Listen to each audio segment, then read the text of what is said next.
The moon hangs soft and silver over a quiet garden where time moves differently, where the night air carries the scent of old roses and stone warmed by gentle starlight.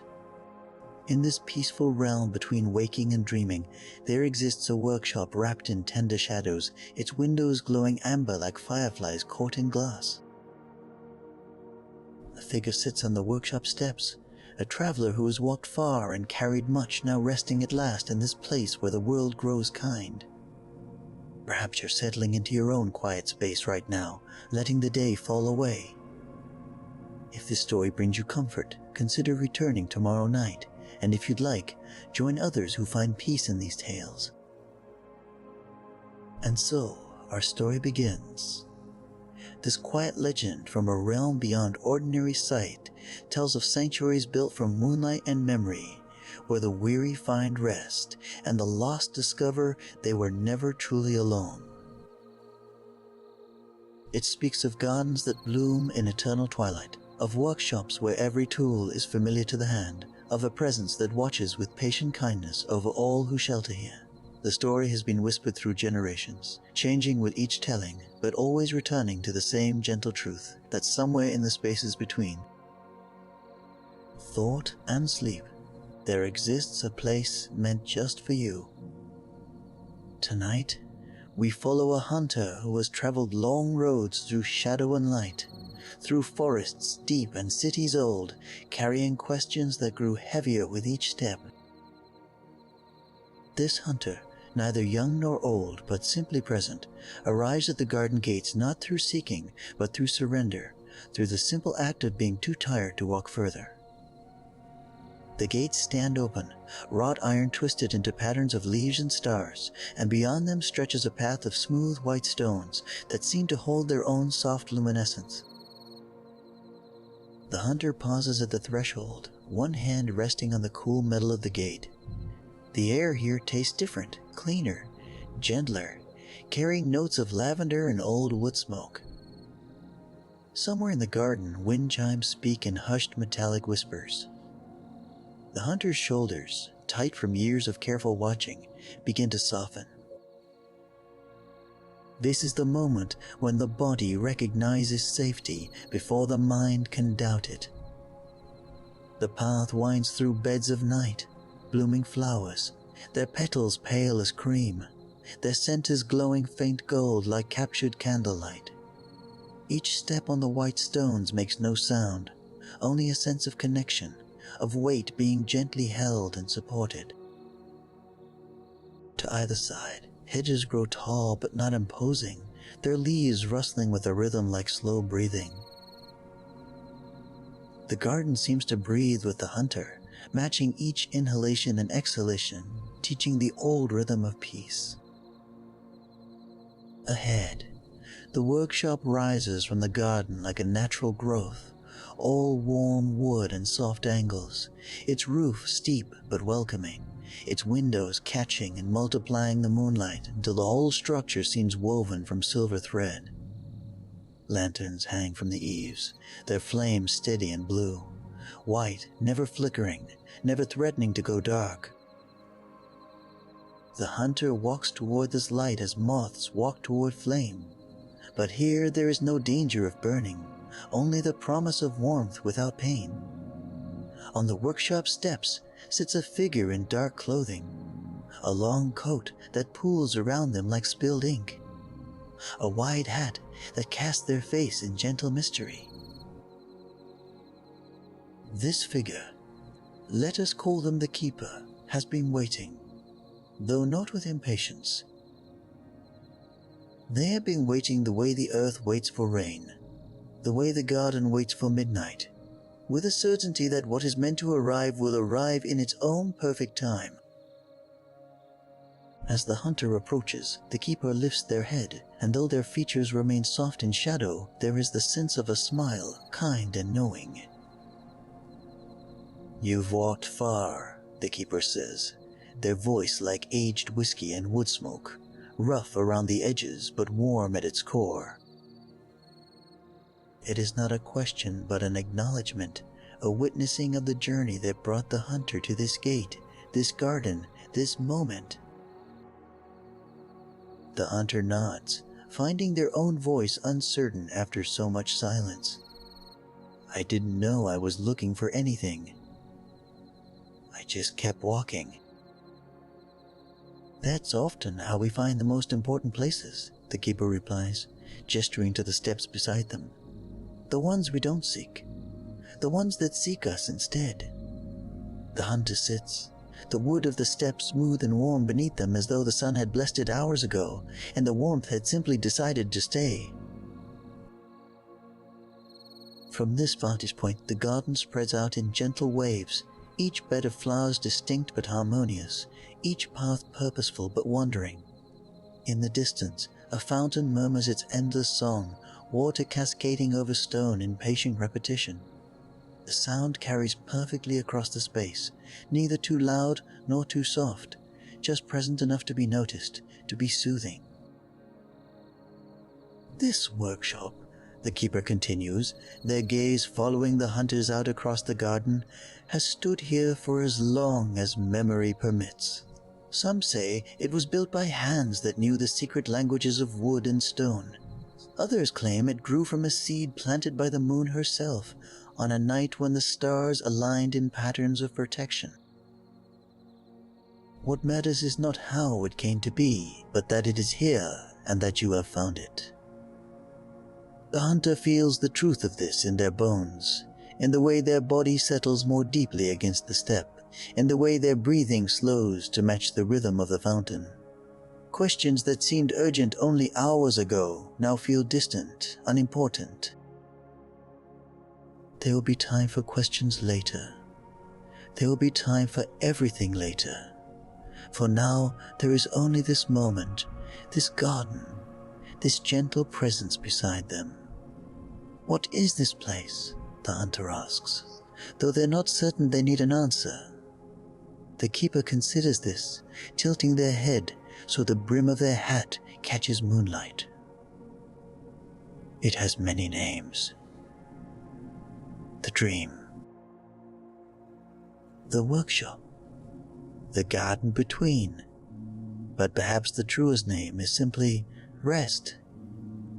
It is a place where the world grows kind, where hunters lay down their burdens, where night becomes not a time of danger but a time of peace. A breeze moves through the garden, and with it comes the scent of roses, darker and richer, mixed with something green and growing, something ancient and patient. The hunter breathes deep, filling their lungs with this air that tastes of safety, of home, of all the gentle nights they've dreamed of, but never quite reached. Until now. Will I have to leave? The question escapes before the hunter can stop it, revealing a vulnerability they hadn't meant to show. The keeper's smile deepens, becomes something tender. Eventually, all things move in their own time. But there is no rush. Stay as long as you need. The dream is patient. It has been waiting for you, and it will continue to hold you until you are ready to move on. And even then, you can always return. The gates are never truly locked, not to those who know the way. This promise settles over the hunter like a blanket woven from moonlight and assurance. They close their eyes for a moment, letting the night air touch their face, letting the sound of the fountain fill their ears, letting the warmth of the step seep into their tired muscles. When they open their eyes again, the world seems softer at its edges, more forgiving, more kind. "Come," the keeper says, rising with fluid grace, their coats swirling around them like dark water. "Let me show you the workshop properly. It's been prepared for you." The hunter stands and follows the keeper up the remaining steps to the workshop door, which opens without a touch, swinging inward on hinges that make no sound. Inside, the space is larger than it should be, filled with warm golden light that comes from no particular source but seems to emanate from the wood itself, from the stones of the floor, from the very air. Along the walls hang tools of every description, each one polished and cared for, each one waiting with patient purpose. But these are not weapons, the hunter realizes. Or if they are weapons transformed into instruments of craft rather than combat. Hammers for building rather than breaking. Saws for shaping rather than severing.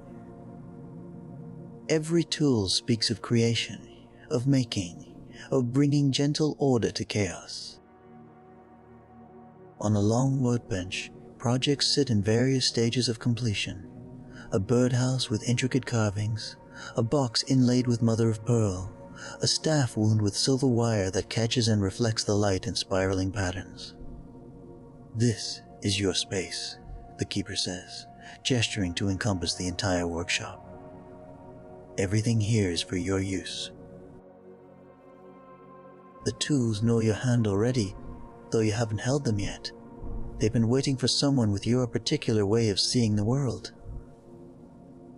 The hunter moves deeper into the workshop, drawn to the workbench, to the projects waiting there. They reach out to touch the half-finished birdhouse, their fingers tracing the carved patterns. Leaves and vines intertwining, small flowers blooming at the intersections. The wood is warm beneath their touch, smooth and welcoming. In this moment, they remember other things they've made with their hands. Other times when creation, rather than destruction, felt like the only way to make sense of the world. "I'd forgotten," the hunter murmurs, more to themselves than to the keeper. "I'd forgotten how it feels to make something." The world has a way of asking us to forget our gentler skills, the keeper replies, moving to stand at one of the windows, looking out over the garden. It convinces us that only certain types of strength matter, that only certain types of action have value. But here, those old lies lose their power. Here, you can remember who you were before the world made demands. You can remember who you might become if given the chance to rest and grow without fear. The hunter picks up a piece of smooth wood from the bench, feeling its weight in their palm, its grain beneath their fingertips. Ideas begin to form, images of what this wood might become, a bowl perhaps, or a figure or something abstract and beautiful that serves no purpose except to exist and be pleasing to the eye. The urge to create stirs in them like something waking from long hibernation, stretching its limbs, testing its strength.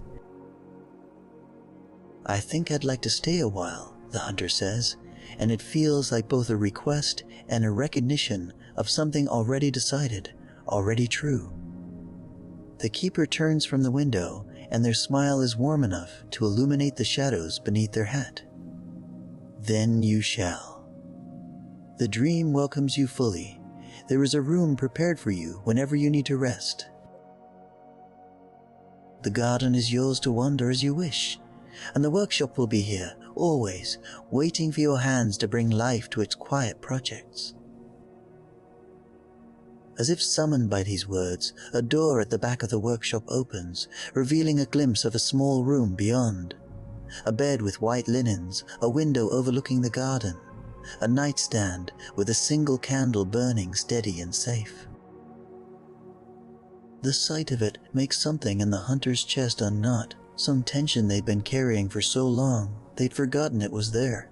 "But first," the keeper says, moving toward a pot-bellied stove in the corner of the workshop where a kettle sits waiting, "tea."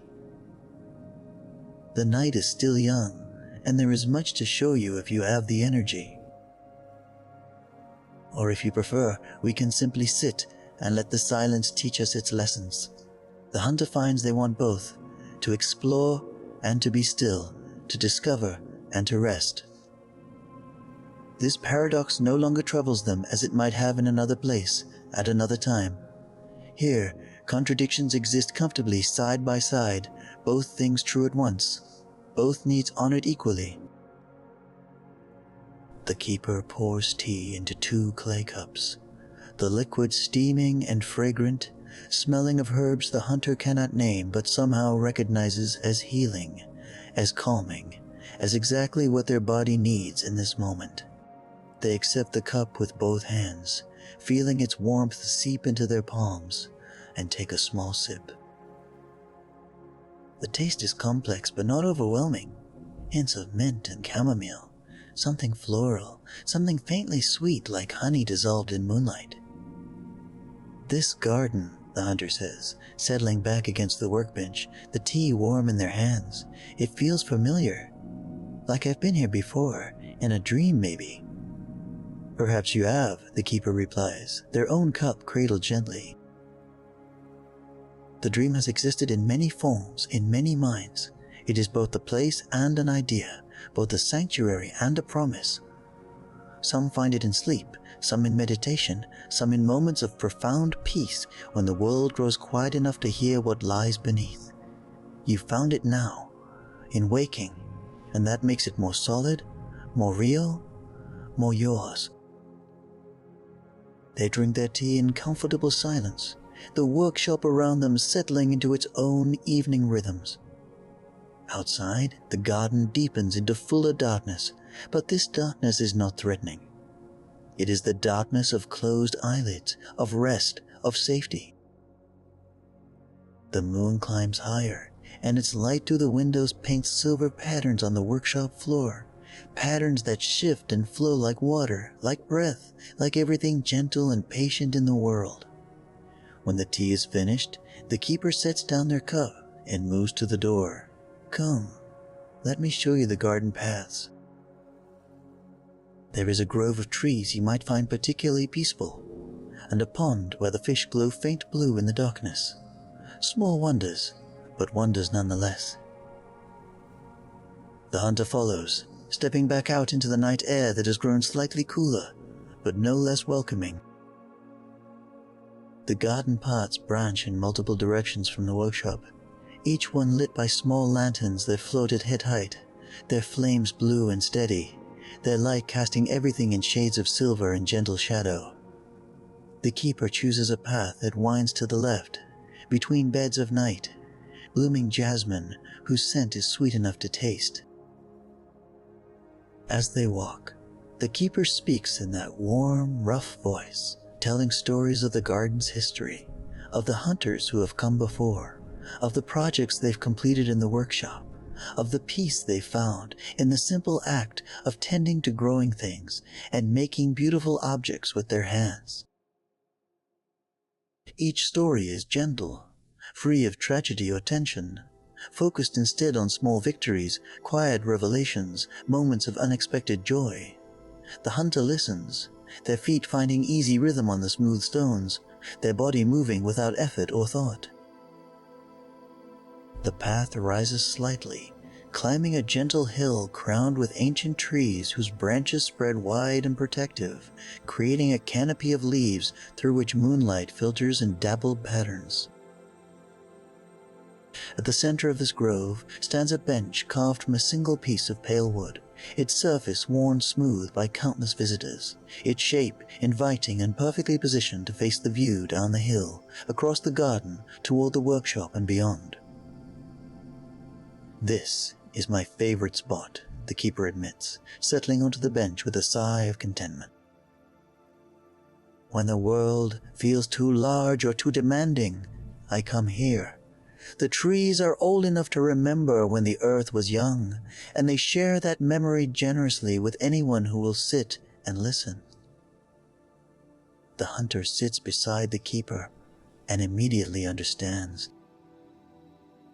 The trees do speak, though not in words, in the rustle of their leaves, in the creak of their branches swaying in the breeze, in the patient presence they exude, simply by existing decade after decade, century after century, rooted and strong and utterly at peace with their place in the world.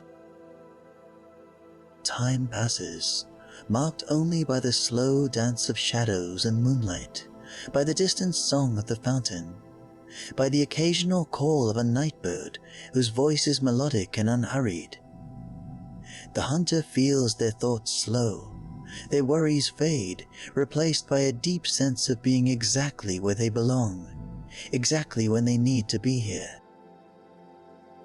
This moment has been waiting for them their entire life, and now that they've arrived, everything that came before makes a kind of sense.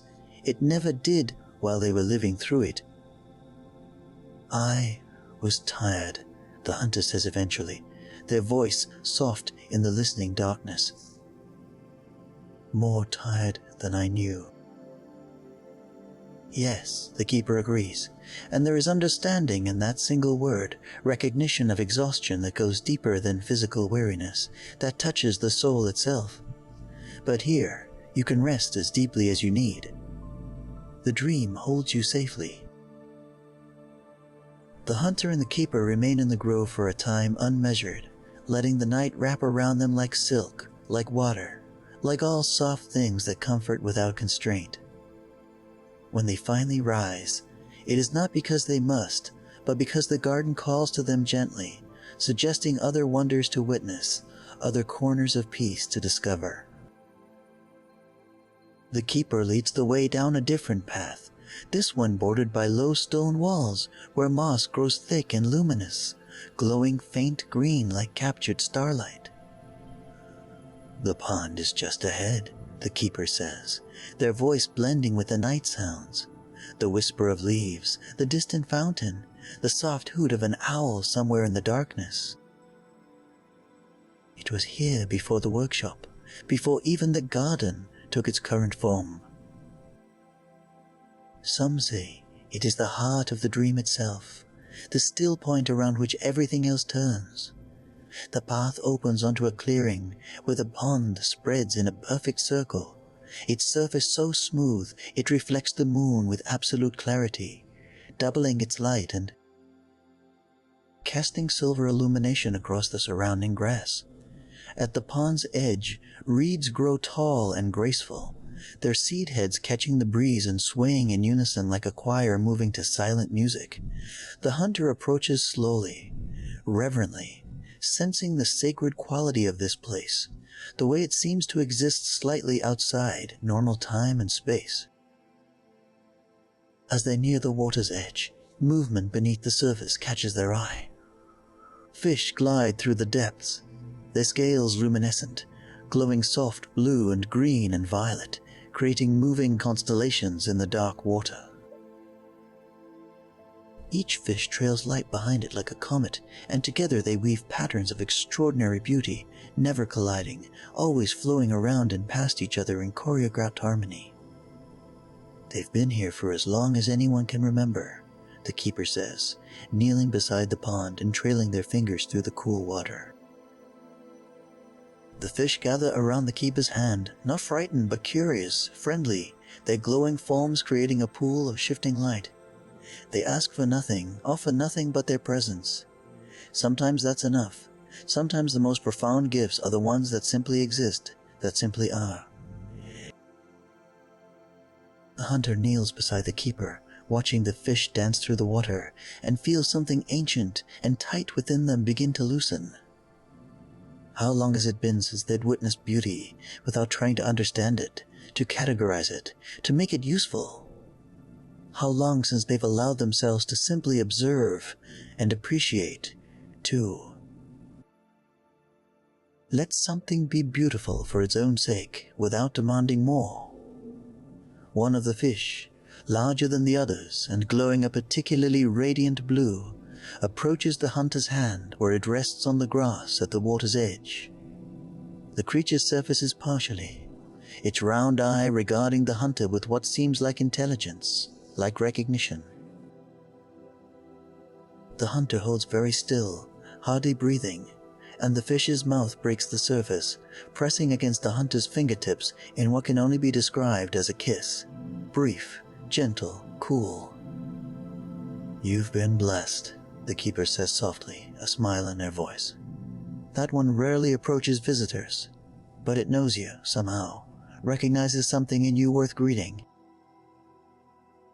The fish slips back beneath the surface and rejoins its companions, and the hunter watches it go with something warm blooming in their chest, something that might be joy or gratitude, or simply the recognition that they are seen, truly seen.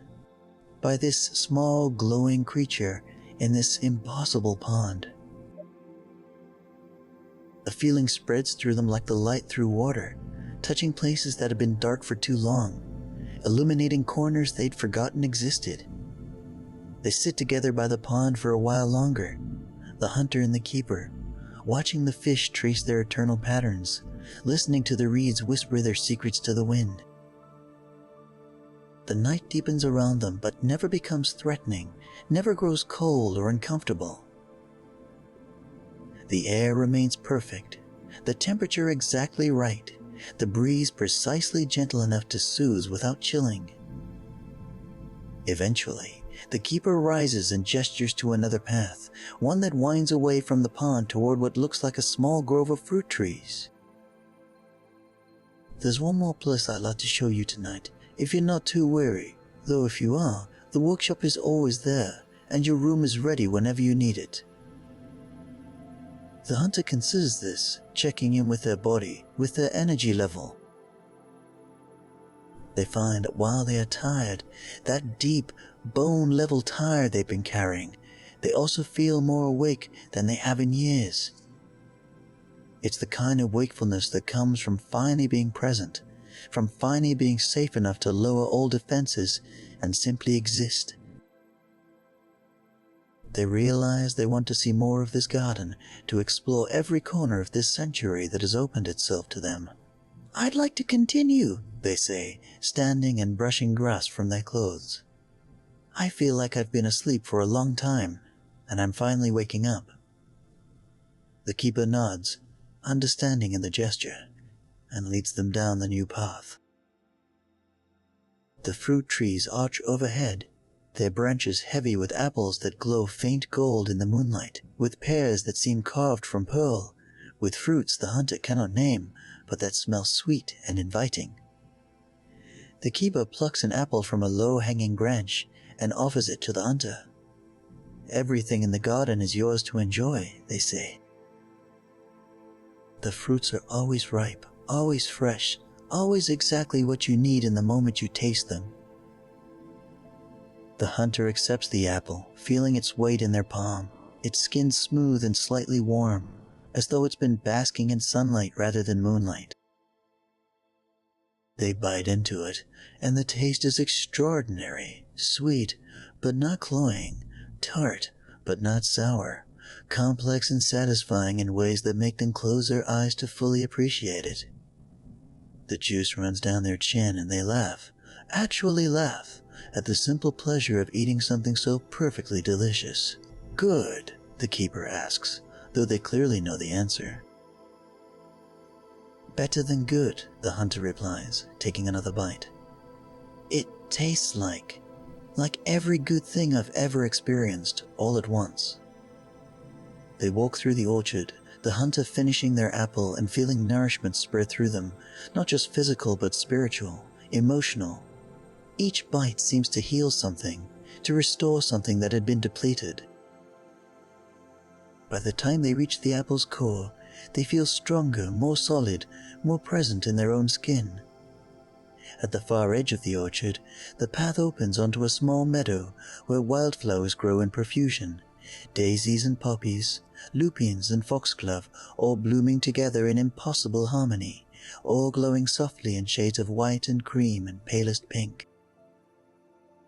In the center of the meadow stands a single willow tree, its branches cascading down to form a natural tent, a private space within the larger garden.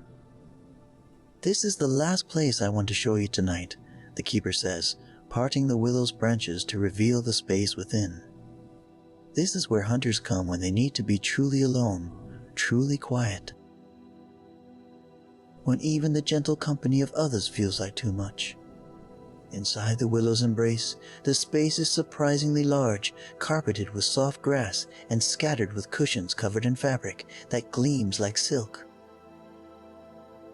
The moonlight filters through the leaves in dappled patterns that shift and dance, creating the sense of being underwater, of being held in some gentle current that asks nothing, offers everything. The hunter steps inside, and immediately the quality of sound changes. The world beyond the willow becomes muted, distant, as though wrapped in cotton or cloud. "You can come here whenever you need," the keeper says from the entrance. "Day or night, the willow will be waiting, and no one will disturb you unless you call for them. This is your sanctuary within the sanctuary, your secret place that knows your name." The hunter moves to the center of a space and slowly lowers themselves onto the cushions, which yield perfectly beneath their weight, supporting without constricting. They lie back, looking up through the leaves at the moon and stars beyond, and feel the accumulated tension of years begin to drain out of them like water from a cracked vessel. Their muscles unclench. Their jaw relaxes. Their hands, which had been curled into fists for so long they'd forgotten any other position, slowly open, palms turning upward in a gesture of release, of acceptance. "Thank you," the hunter whispers, not sure if they're speaking to the keeper, to the garden, to the willow, or to something larger and more ineffable that holds all of this within itself.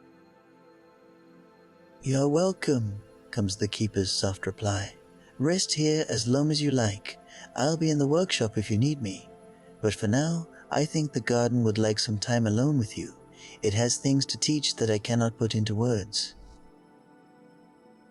The sound of the keeper's footsteps fades, and the hunter is left alone in the willow's embrace, cradled by cushions in moonlight and the soft whisper of leaves.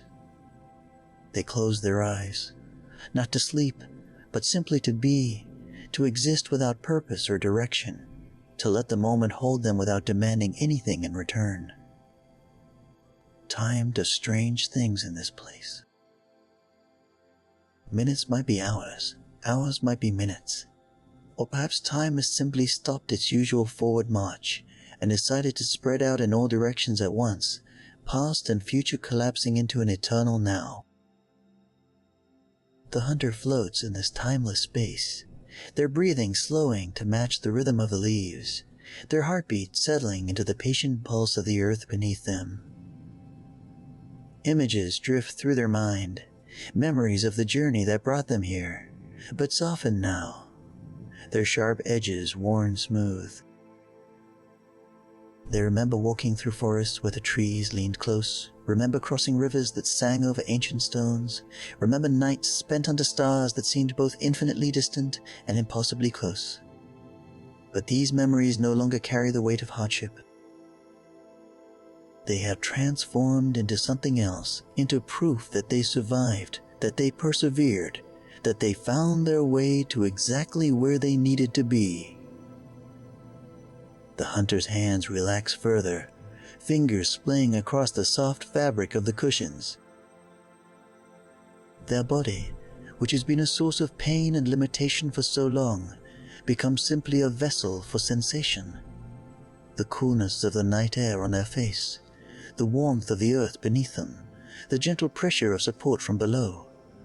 They are held, truly held, perhaps for the first time, in longer than they can remember.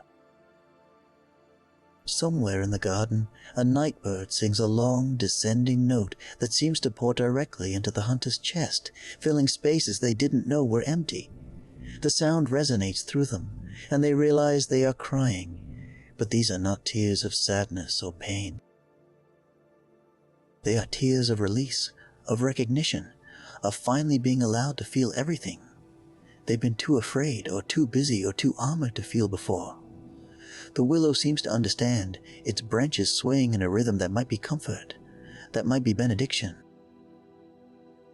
The leaves whisper words the hunter cannot quite hear, but somehow understands. You are safe, you are welcome, you belong here, you have always belonged here, we have been waiting for you. We will continue to wait as long as you need. There is no rush, no deadline, no requirement except to be exactly who you are in this moment. The hunter's tears slow, then stop, leaving them feeling clean and clear, like a window after rain. They open their eyes to find the world unchanged, but somehow more vivid, more present. The moon seems brighter, the stars more numerous, the leaves of the willow more individual and distinct. They see details they missed before. The way certain leaves catch light differently, the patterns of shadow and illumination on the grass, the tiny flowers growing between the cushions, no larger than pinpricks, but glowing softly in shades of white and blue. They don't know how long they lie there, existing in this state of open awareness, this condition of gentle observation without judgment or analysis. Long enough for the moon to shift position overhead, long enough for the night to deepen into its fullest darkness before beginning the slow turn toward dawn. Long enough to feel fundamentally changed, fundamentally rested in ways that sleep alone could never accomplish. When they finally rise, it is with the sense of having completed something important, of having undergone a transformation so subtle and profound that they will only fully understand it in the days and weeks to come. They emerge from beneath the willow to find the meadow bathed in moonlight, the wild flowers swaying in a breeze that carries the scent of water and growing things, of earth and sky and everything that grows between.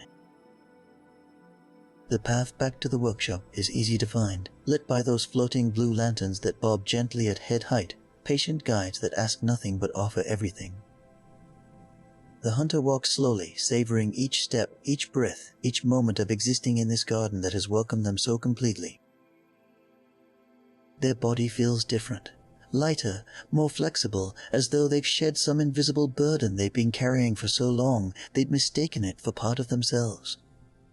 As they near the workshop, they see warm light spilling from its windows, see smoke rising from its chimney in a lazy spiral that climbs toward the stars. The building seems to radiate welcome, to pulse with gentle invitation.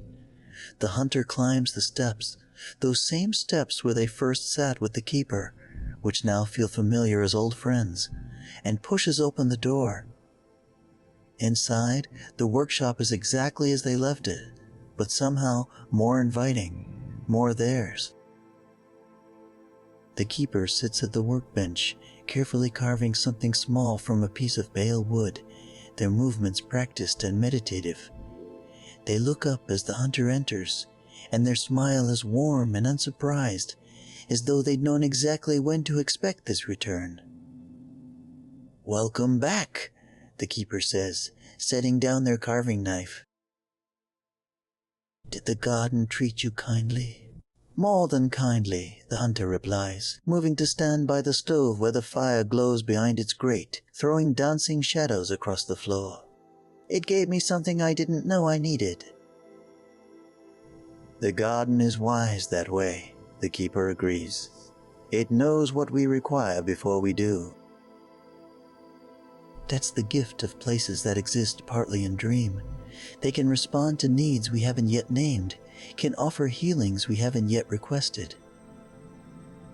The hunter looks around the workshop with new eyes, seeing not just a space but a promise, a possibility. They imagine days spent here, hands busy with quiet projects, mind free to wander and wonder, heart slowly knitting itself back together through the simple act of creation. They see themselves carving wood like the keeper, feeling the grain beneath their fingers, bringing hidden beauty to light through patient removal of everything unnecessary.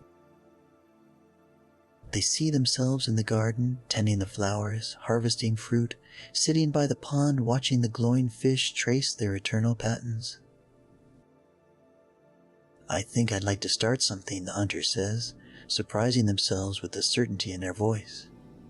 "A project. Something I can work on while I'm here." The keeper's smile deepens with approval. "An excellent idea. The workshop has been waiting for your particular touch. What calls to you?" The hunter moves to the workbench, their eyes scanning the various tools and materials arranged there with such care. Their gaze falls on a piece of wood, darker than the others, its grain swirling in patterns that suggest movement, that suggest waves or wind, or the flow of time itself. They pick it up, feeling its weight, its density, its particular character. "This," they say, "I want to work with this." "Ebony," the keeper says, reaching out to run their own fingers over the wood. One of the most patient woods, one of the slowest growing. It takes its time becoming what it's meant to be, never rushing, always trusting the process. A good choice for someone learning to rest, learning to allow things to unfold at their own pace. The hunter holds the ebony, turning it in their hands, and images begin to form, not of what they will make, exactly, but of the process itself. The slow, careful removal of excess. The gradual revelation of form. The patience required to let the wood speak and to listen to what it says. This feels right, feels like exactly what they need. Tomorrow, the keeper says gently, or whenever you're ready, the wood will wait. For now, perhaps some rest. Your room is prepared, and I think your body might appreciate actual sleep after the night's wanderings. As if summoned by these words, exhaustion washes over the hunter. Not the desperate, anxious exhaustion they've carried for so long, but something gentler, something that feels almost pleasurable. Their body is ready to rest, truly rest, without nightmares or worry, without the constant vigilance that has defined their sleep for years. Yes, they agree, carefully setting the ebony back on the workbench. I think I'd like that. The keeper rises and leads them to the door at the back of the workshop, opening it to reveal the small room beyond. It is perfect in its simplicity. Whitewashed walls, wooden floor, a bed with clean white linens that seem to glow softly in the candlelight. A window looks out over the garden, framing the moon and stars like a living painting. On the nightstand beside the bed, the single candle burns with that same steady, safe flame, neither flickering nor threatening to go out. Sleep as long as you need, the keeper says from the doorway. There are no demands here, no schedules to keep. The dream will hold you safely through the night and into whatever tomorrow brings. And I'll be here, in the workshop, should you need anything. The hunter steps into the room, and the keeper closes the door softly behind them, leaving them alone in this space that feels both new and familiar, as though they've slept here countless times in dreams they can't quite remember. They move to the window first, drawn by the view of the garden stretching out beneath the moon, all silver and shadow and soft glowing points of light where the lanterns float and the flowers bloom. From this vantage point, they can see the paths they walked, the white stones leading to the grove of ancient trees, the orchard with its glowing fruit, the meadow where the willow stands in gentle solitude. They can see the pond, its surface catching moonlight like a mirror, and if they look carefully, they can make out the faint blue glow of the fish moving in their eternal dance beneath the water. The whole garden spreads before them like a map of peace, like a promise made visible. The hunter turns from the window and approaches the bed, sitting on its edge to remove their boots. The laces come undone easily, without the usual stubborn knots, and they set the boots aside neatly, feeling the cool, smooth wood of the floor beneath their feet. They flex their toes, feeling sensations they've ignored for too long. The relief of freedom from confinement, the pleasure of connection with the ground, the simple fact of having feet that carry them, that brought them to this place. They stand to remove their outer layers, the coat that has protected them through so many journeys, the vest worn smooth by years of wear. Each garment they remove feels like shedding armor, like releasing weight they no longer need to carry. Underneath, they wear simple clothes, soft and comfortable, suitable for rest. They fold each removed piece carefully, draping them over a chair that sits in the corner, positioned perfectly for this purpose. The bed calls to them now, its white linens pristine and inviting, its pillows plump and perfectly arranged. The hunter pulls back the covers and slides between the sheets, and the sensation is extraordinary. The fabric is soft beyond description, cool against their skin but warming quickly to their body temperature, creating a cocoon of perfect comfort. The mattress beneath them is neither too firm nor too soft, but exactly right, cradling their body in all the places that need support, allowing gentle give in all the places that need release. They arrange the pillows behind their head, settling back with a sigh that comes from somewhere deep in their chest, somewhere they didn't know was holding tension. The pillow smells faintly of lavender and something else, something clean and fresh like sunlight on linen, like wind through meadows, like all pure and simple things that ask nothing and offer everything. The candle on the nightstand continues its steady burn, casting warm golden light across the room, creating shadows that are soft rather than sharp, comforting rather than threatening. The hunter watches the flame for a moment, mesmerized by its unwavering constancy, by the way it neither grows nor diminishes but simply exists in perfect balance, giving light without consuming itself too quickly, burning without urgency or haste. Through the window, moonlight streams in silver bands, painting patterns on the floor that shift slowly as the moon makes its patient journey across the sky.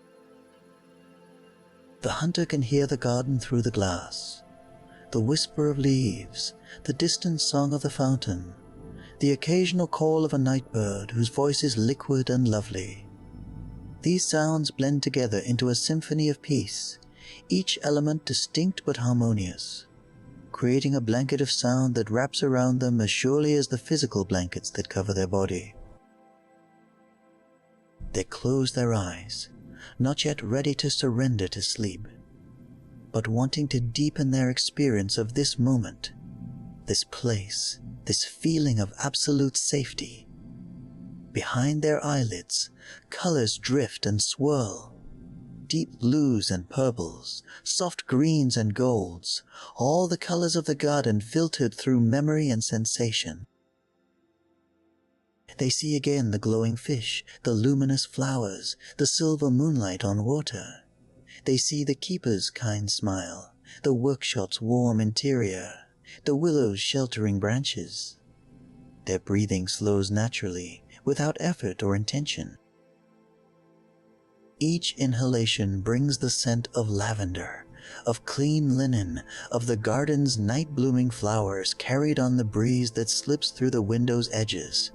Each exhalation releases something, worry perhaps, or old pain, or the accumulated weight of too many days spent in survival mode, too many nights spent sleeping with one eye open, one ear listening for danger that never quite arrives but never quite recedes either. The bed seems to embrace them more fully with each breath, the mattress molding itself to their unique shape, the blanket settling with perfect weight, heavy enough to feel secure, light enough to allow easy movement should they need it. The pillow cradles their head with the exact firmness their neck requires, supporting without strain, allowing their muscles to fully release, to stop their constant work of holding up, holding together, holding on. Time softens and spreads, becomes elastic and dreamlike. The hunter might have been lying here for minutes or hours. There is no way to tell, no urgency to know. The room exists outside the usual flow of seconds and minutes, existing instead in a space where rest is the only measure, where comfort is the only clock. The candle continues its steady burn, never guttering, never needing replacement. The moon continues its slow arc, never rushing, never pausing, simply moving with the patience of celestial bodies that have been making this journey since time began. The hunter opens their eyes briefly, checking the view from the window, and finds the garden unchanged, but somehow more magical, more luminous, as though it has been waiting for them to truly see it, to truly appreciate its gentle beauty. The floating lanterns seem to pulse in rhythm with their heartbeat, or perhaps their heartbeat has slowed to match the lantern's gentle glow and fade, like breathing made visible, like peace given form. They think about tomorrow, not with anxiety or planning, but with gentle curiosity. They imagine waking slowly, naturally, when their body is ready. They imagine breakfast in the workshop with the keeper, perhaps tea and fresh fruit from the orchard. They imagine beginning work on the ebony wood, their hands learning its grain, their mind quieting into the meditative state that comes with careful craftsmanship. They imagine walking the garden paths again, discovering new corners they missed on this first night, finding new benches and grottos and secret spaces that the garden has been saving, has been preparing for their discovery. But these thoughts of tomorrow carry no weight, no pressure. They are simply pleasant images drifting through a relaxed mind, possibilities rather than obligations, gifts rather than demands. If tomorrow they want to do something entirely different, that will be equally perfect. The dream makes no demands, holds no expectations, offers only space and safety and a gentle invitation to be exactly who they are, exactly as they are, without need for improvement or change. The hunter's body grows heavier, sinking more deeply into the mattress, into the pillows, into the state of profound relaxation that precedes true rest. Their limbs feel weighted, pleasantly so, as though they've been transformed into something denser and more solid, something the earth wants to hold, wants to support. Their eyelids grow heavy too, requiring more effort to open than to keep closed, suggesting that perhaps closing them might be the easier path, the more natural choice. They surrender to the suggestion, letting their eyes remain closed, letting the darkness behind their eyelids deepen from the swirling colors to something more uniform, more restful. The sounds of the garden continue, but grow more distant, as though they're receding, or as though the hunter is sinking deeper into some interior space where external. Sounds become muffled, become part of a greater silence that is not absence but presence, not emptiness but fullness. Their mind begins to drift, thoughts becoming less linear, less connected.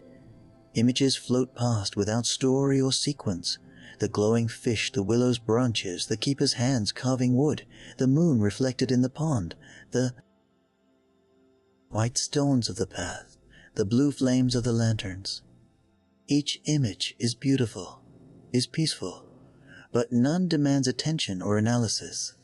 They simply are, moving through consciousness like clouds across a calm sky, changing shape, changing position, but always gentle, always soft. The hunter's jaw relaxes, their tongue resting easy in their mouth, their teeth unclenched for perhaps the first time in years. The muscles of their face, which have been held in patterns of vigilance and concern, smooth into neutrality, into peace. Their forehead releases its habitual furrow. Their eyes, even closed, soften in their sockets. Their whole face becomes the face of someone sleeping safely, someone who has no need to maintain any expression, any guard, any defense. The blankets rise and fall with their breathing, which is slow to the rhythm of deep rest, of the body taking exactly what it needs without rush or hesitation. The air moves in and out of their lungs in perfect exchange, oxygen-feeding cells that have been running on stress and adrenaline for too long, carbon dioxide releasing not just waste but old patterns, old stories, old ways of being that no longer serve. Outside, the garden settles into its own deeper rest, the night reaching that perfect point of darkness that comes just before the first hint of dawn. That moment when even the moon seems to pause and consider, when the stars burn with their clearest light, when every growing thing bends toward the earth and remembers its roots, its source, its foundation. The hunter is barely aware of any of this now, having drifted into that liminal space between waking and sleeping, that threshold where consciousness becomes fluid, where the boundaries between self and world soften and blur. They are in the bed, but also part of the bed, part of the room, part of the workshop, part of the garden. They are individual but also connected to everything around them, separate but not alone, distinct but not isolated.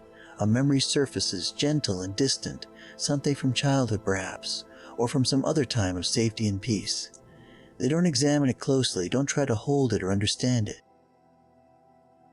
They simply let it drift past like everything else, a pleasant visitor moving through, requiring nothing, offering a moment of warmth and then moving on. The memory fades back into the general softness, into the gentle dissolution of thought that signals the approach of true sleep. Their last conscious awareness is of gratitude, though even this is not a thought so much as a feeling, a sensation of rightness and recognition. They are grateful for this bed, this room, this workshop, this garden, grateful for the keeper and their patient kindness, grateful for the glowing fish and the ancient trees and the willow shelter, grateful for their own body, which has carried them so far, which has endured so much, which now receives the rest it has needed for so long. This gratitude spreads through them like warmth, like light, touching every cell, every fiber, every hidden corner of their being. It asks nothing in return, requires no expression or action. It simply is, as present and uncomplicated as breath, as natural as the heartbeat that continues its steady rhythm in their chest, slowing now, settling into the pattern of deep rest, of safety, of home. The candle continues to burn, its flame steady and true. The moon continues its journey, casting silver light through the window. The garden continues to breathe and grow and exist in its state of eternal gentle welcome, and the hunter finally, completely, surrenders to sleep. Not sleep yet, but something close, something that feels like floating, like being held by water that knows your shape, by air that moves with your breathing, by darkness that wraps around you, not as threat, but as shelter, as the softest blanket woven from night itself and all gentle things that exist within it. The workshop breathes with you now, its wooden walls expanding and contracting in rhythm with your lungs. Or perhaps you have synchronized with it, with this space that was made for rest, that was built from patience and kindness and the understanding that sometimes the greatest gift is simply a place to stop, to pause, to let the world continue without you for a while. The garden beyond the window breathes too, each leaf and blade of grass rising and falling in the same patient rhythm, the same slow tide that carries everything that lives, everything that grows, everything that grows, everything that knows how to surrender to the natural cycles of rest and waking, darkness and light, holding on and letting go. The bed holds you completely now, every inch of your body supported, every muscle allowed to release its constant work. Your shoulders sink into the mattress, heavy as stone, as earth, as anything that has finally found its resting place after long wandering. Your hips settle deeper, releasing tension stored in places you didn't know could hold tension, letting go of the constant readiness to move, to flee, to fight. Your legs grow longer and heavier, as though they're being pulled gently downward by gravity that has become kind, by the earth itself reaching up to reclaim you, to remind you that you are made of the same elements, the same dust and water and minerals that make the soil, the stones, the bones of the world itself. Your arms rest at your sides or across your chest or wherever they have fallen naturally, and they too grow heavy, fingers uncurling completely now, palms open to receive whatever the night might offer, nothing but more. Rest, more peace, more of this deep settling that happens when the body finally believes it is safe, when the ancient animal brain that has been on guard for so long finally receives the message that danger has passed, that this moment is protected, that sleep can come without consequence. The pillow cradles your head with such perfect support that your neck releases its final holding, the muscles that have been working to keep your head upright for years suddenly allowed to rest, to let the pillow do the work, to trust that something outside yourself will handle this basic task of holding you up, holding you together, holding you safe. Your skull feels heavy against the fabric, as though your head has become dense and solid, as though thoughts themselves have weight, and all your thoughts are now settling, sinking, finding their way down through your body and into the bed, into the floor, into the earth beneath the workshop, becoming part of something larger, something that knows how to rest without trying. Your face is smooth now, every line and furrow erased, every expression released back into neutrality, into the face you were born with before the world taught you to arrange your features into masks of courage or competence or careful indifference. This is the face of deep sleep, the face of trust, the face of someone who's finally let themselves be vulnerable because they know they are safe, they are held, they are exactly where they belong. The sounds of the garden continue their gentle symphony, but they are changing now, becoming more like texture than sound, more like feeling than hearing. The fountain's song becomes the sensation of coolness, of flow, of patient repetition that never tires, never falters. The rustle of leaves becomes the feeling of breath against skin, of air moving with purpose but without urgency, touching everything it passes with equal gentleness, equal care. The night bird's call becomes a warmth in the chest, a recognition of beauty that requires no thought, no analysis, only the simple acknowledgement that lovely things exist, and you are here to witness them, to be part of the same night that holds them, the same darkness that makes their song necessary and precious. The moonlight through the window has become something you can feel rather than see, even with your eyes closed, even as you drift deeper into interior space. It touches your face like cool water, like silk, like all soft things that soothe without demanding attention. It pools in the hollows of your closed eyes, behind your eyelids where colors have long since faded into uniform darkness, into the particular black that signals the beginning of dreams, the dissolution of waking consciousness into something more fluid, more forgiving, more free.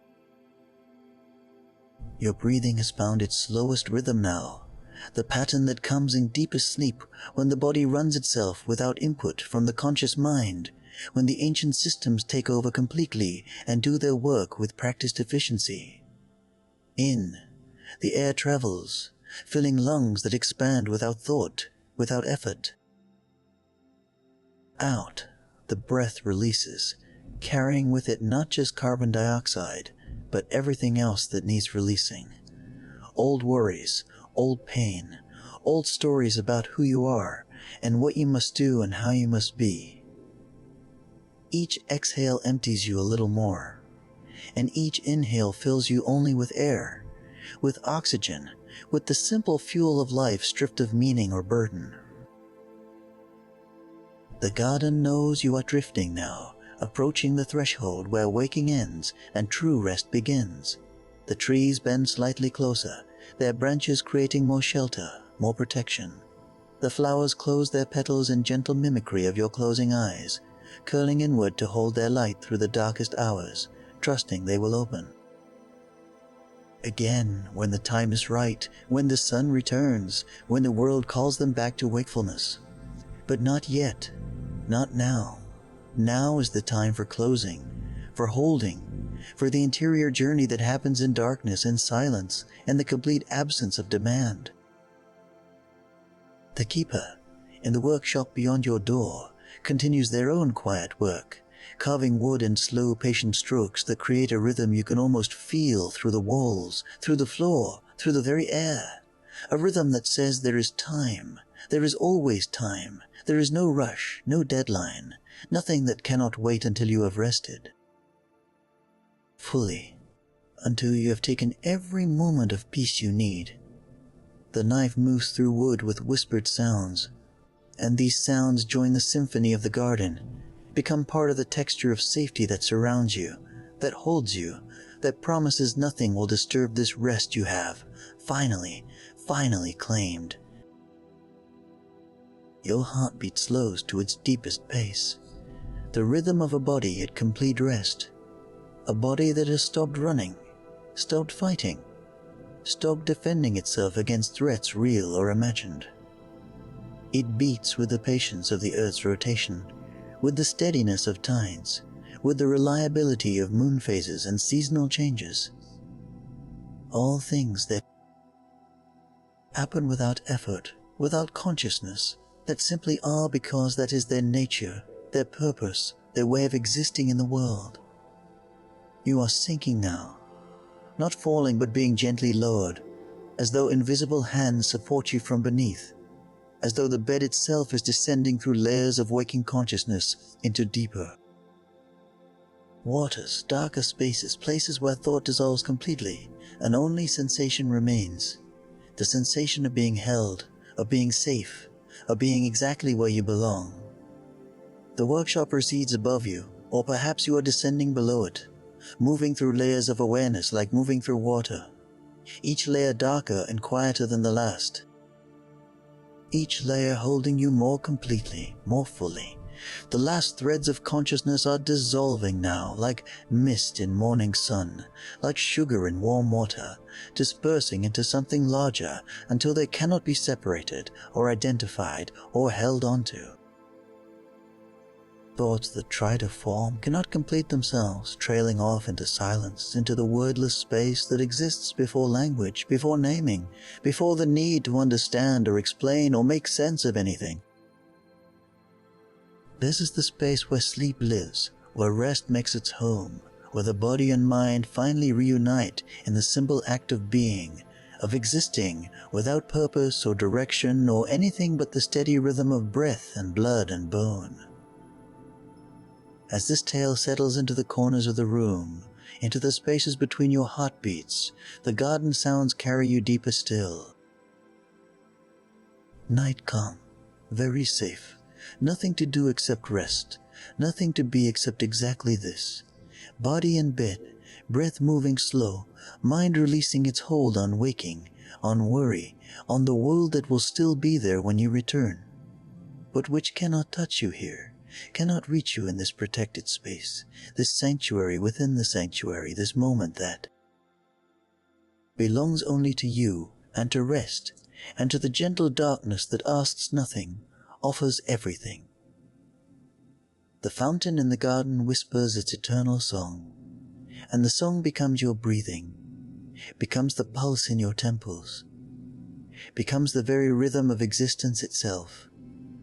Patient, endless, requiring nothing but happening. Anyway, the way all natural. Things happen, the way rain falls and grass grows and seasons turn, without effort, without struggle, without anything but the simple unfolding of what is meant to be. Very safe here, very quiet, very dark in the kindest way, the darkness of closed eyes and soft blankets and spaces that protect rather than threaten. Your body knows this safety now, has accepted it fully, has released its ancient vigilance, and surrendered to the bed, to the room, to the night that holds you in its vast and gentle palm. Nothing to do now but let yourself drift deeper. Let the last awareness fade like stars into morning sky. Let the workshop and garden become dream rather than place, memory rather than present, something that exists in that borderless space where sleep makes its home, where rest is not something you do but something that happens to you, through you, around you, as natural as breathing, as inevitable as tides. Sleep comes on its own. Let it find you gently in this soft darkness. Something begins to move, not in a way that disturbs, but with the gentleness of morning mist slowly taking shape. The hunter is no longer fully in the room, no longer entirely within their body that sleeps upon the white bed. They have drifted into the deeper layers of the dream, the place where consciousness becomes like flowing water, taking the shape of whatever vessel holds it, never resisting, always adapting. Here, in the true depths of the dream, the garden becomes something else, not less real, but more so, as though the version walked in waking was merely a shadow of this truer place. The colors are deeper, richer, each hue containing within it every shade it could ever become. The moonlight here is not reflected but generated from within, as though the moon itself exists inside this deeper dream, pulsing with gentle luminescence that breathes in time with the hunter's sleeping heart. The hunter finds himself standing, or floating, or existing. The distinction has become unclear. In a grove they do not remember entering. These trees are familiar yet transformed, their trunks wider than houses, their bark carved with patterns that shift and flow like water. telling stories in languages the hunter cannot read, but somehow understands. Each tree holds memory, holds experience, holds the accumulated rest of every soul that has ever found peace beneath its branches. The air here tastes of starlight and ancient earth, of things that grow in darkness, not because they fear the light, but because darkness is their natural home, their chosen place. Flowers bloom at the hunter's feet with each step they take, or perhaps they have always been blooming and the hunter is only now able to perceive them, flowers with petals like stained glass, translucent and glowing from within, casting colored shadows that sing when light passes through them. A path appears, not because it was hidden before, but because the hunter is ready to see it now, ready to follow where it leads. The path is made of something between stone and light, solid enough to walk upon yet translucent, revealing depths beneath it, layers upon layers of other paths, other journeys, other hunters who have walked this same route through the deep dream, each leaving behind traces of their passage, their hopes, their slow healing. The hunter walks, and walking here is effortless, is joy itself. Their body in the waking world sleeps deeply, completely, but here in the dream steps they move with perfect grace, with the fluidity of water, of wind, of anything that has never learned to doubt its right to exist, to move, to explore. Each step covers distances that would take hours in the waking world, yet they feel no rush, no urgency. Time here bends and folds like origami, creating impossible spaces where moments can last lifetimes and lifetimes can pass in moments. The path leads to a structure the hunter has not seen before, a library built from moonlight and memory, its walls shimmering with opalescent light, its roof open to a sky full of stars that are closer here, that pulse with colors the waking eye cannot perceive. The entrance stands open, welcoming, and the hunter finds themselves drawn inside, not by curiosity but by recognition, by the sense that this place has been waiting for them, has been preparing itself for their eventual arrival.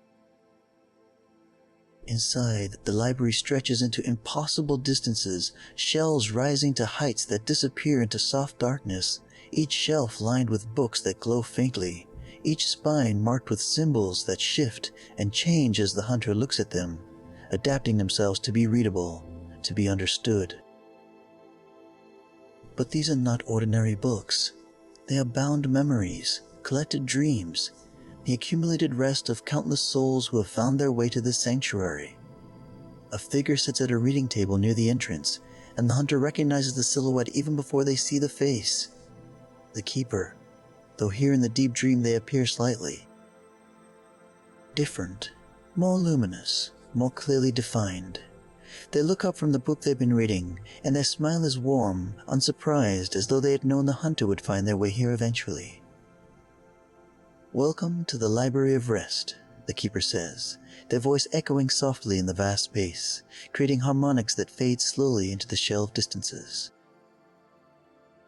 This is where the dream keeps its deepest memories, its most precious collections.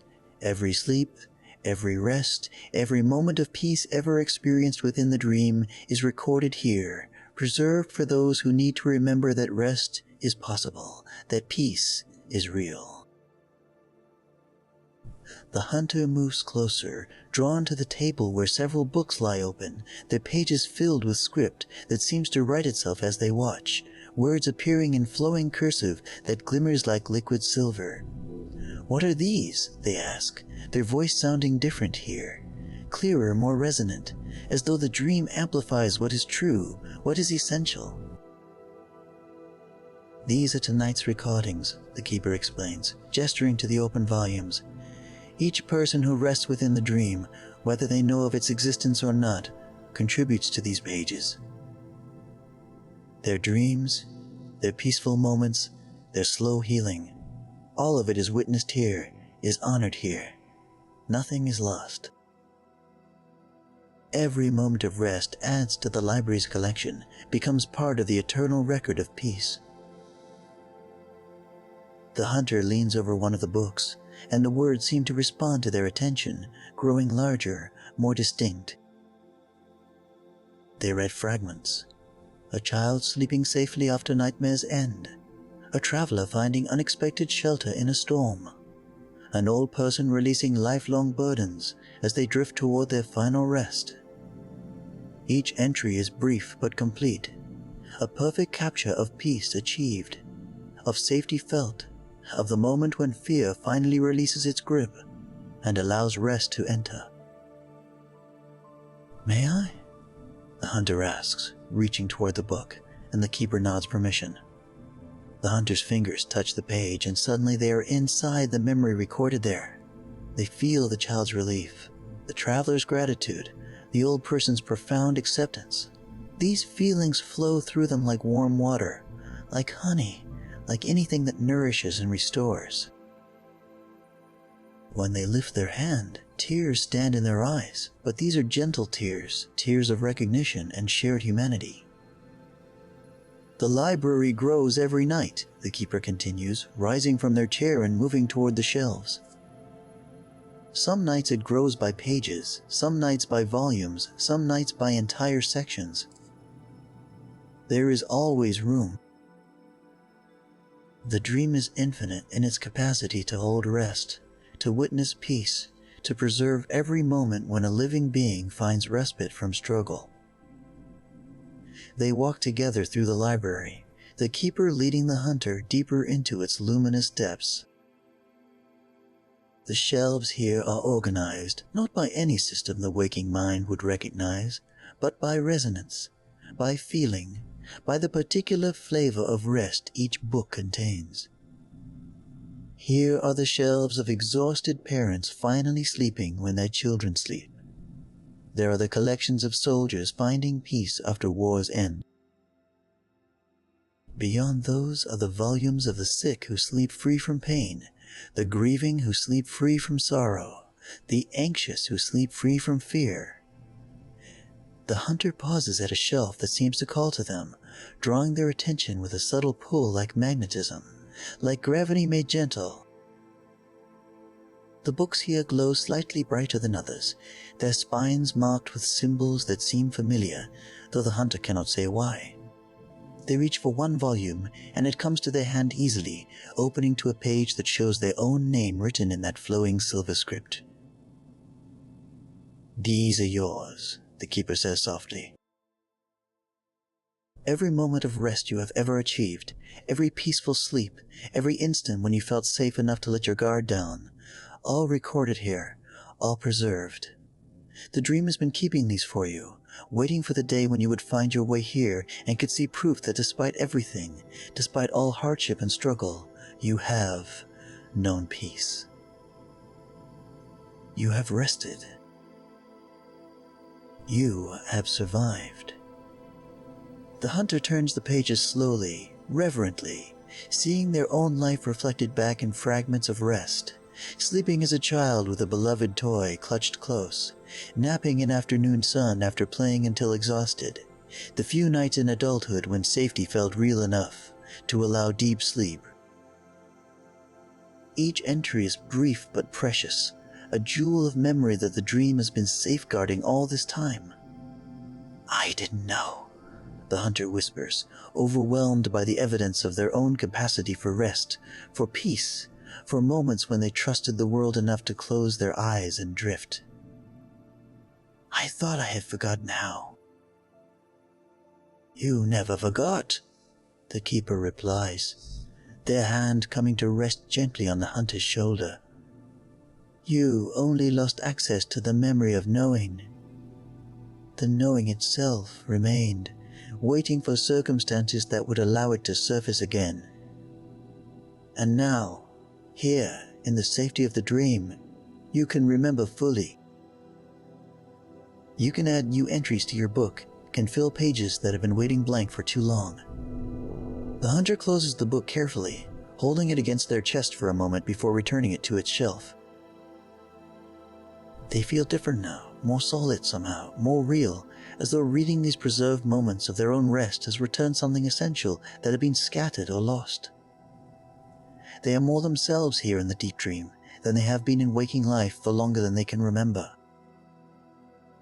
There is more I would show you, the keeper says, moving toward another section of the library, if you feel ready.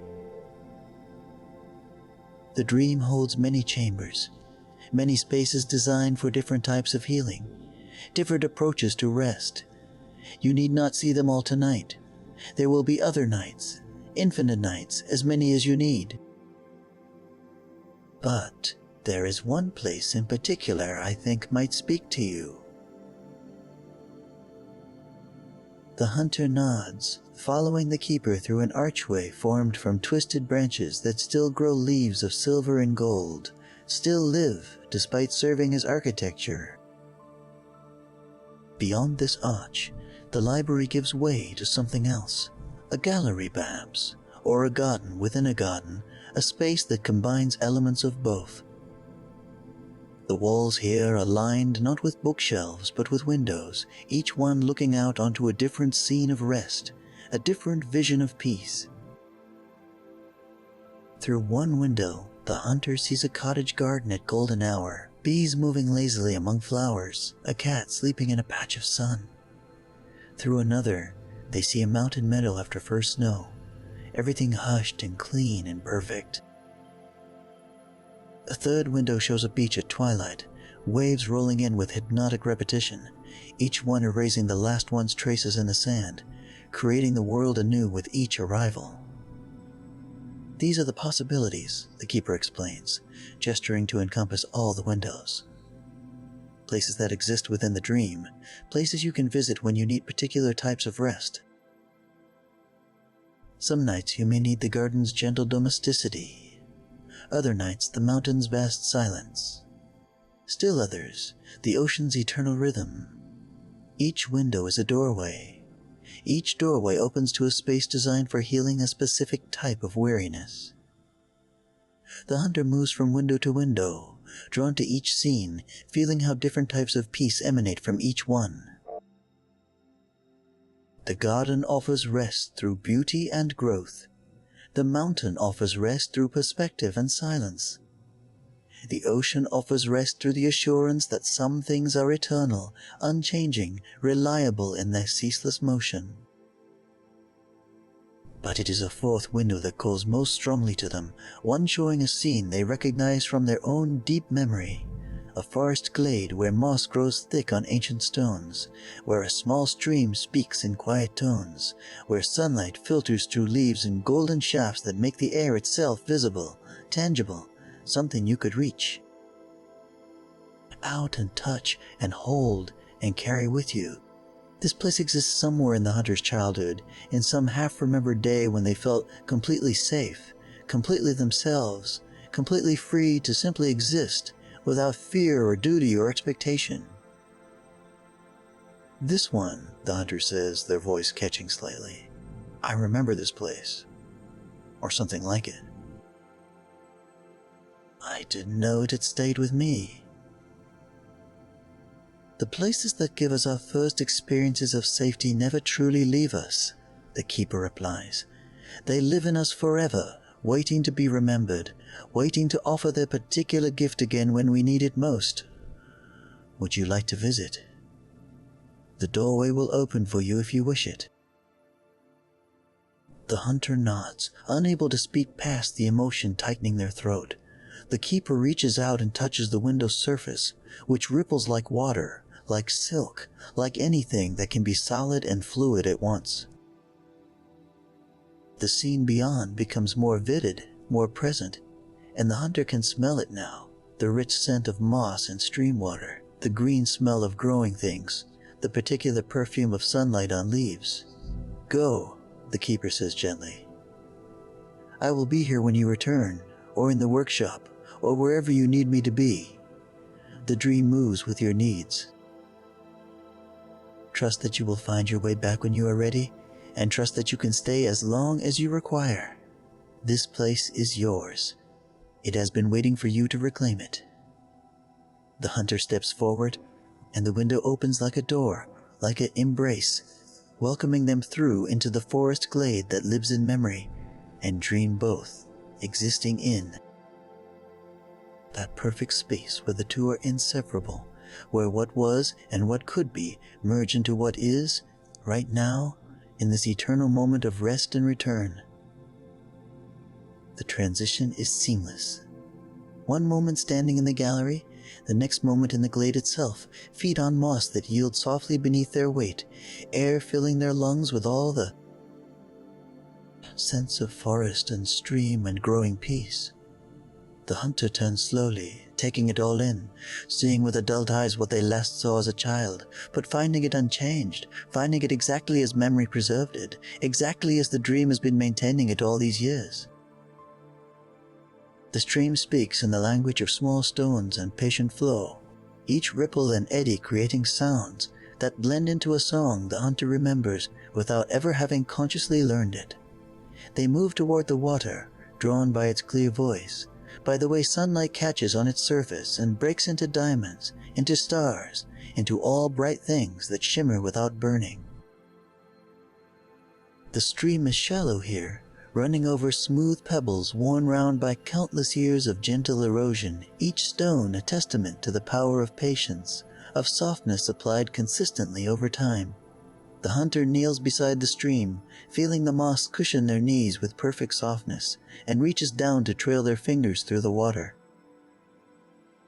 It is cool, but not cold, refreshing without shocking, exactly the temperature that skin finds most soothing. The current flows around their fingers, creating small eddies that spiral and dissolve, each one a tiny mandala that exists for only a moment before being replaced by the next, an endless succession of brief perfect patterns that ask nothing but to be witnessed in their moment of existence before flowing on. Small fish live in this stream, the hunter notices. Minnows that dart in silver flashes, their scales catching light and throwing it in unexpected directions. These fish have no fear of the hunter's hand in their water, swimming close to investigate, their tiny mouths making "oh" shapes as they taste the water around unfamiliar fingers. One brave fish, smaller than the others but glowing with particular brightness, swims directly into the hunter's palm and rests there for a moment, weightless and trusting. Its gills opening and closing in the rhythm of its own tiny breath. The hunter holds very still, hardly breathing, honored by this small creature's trust, by its willingness to rest in the shelter of a hand that could so easily close, could so easily harm.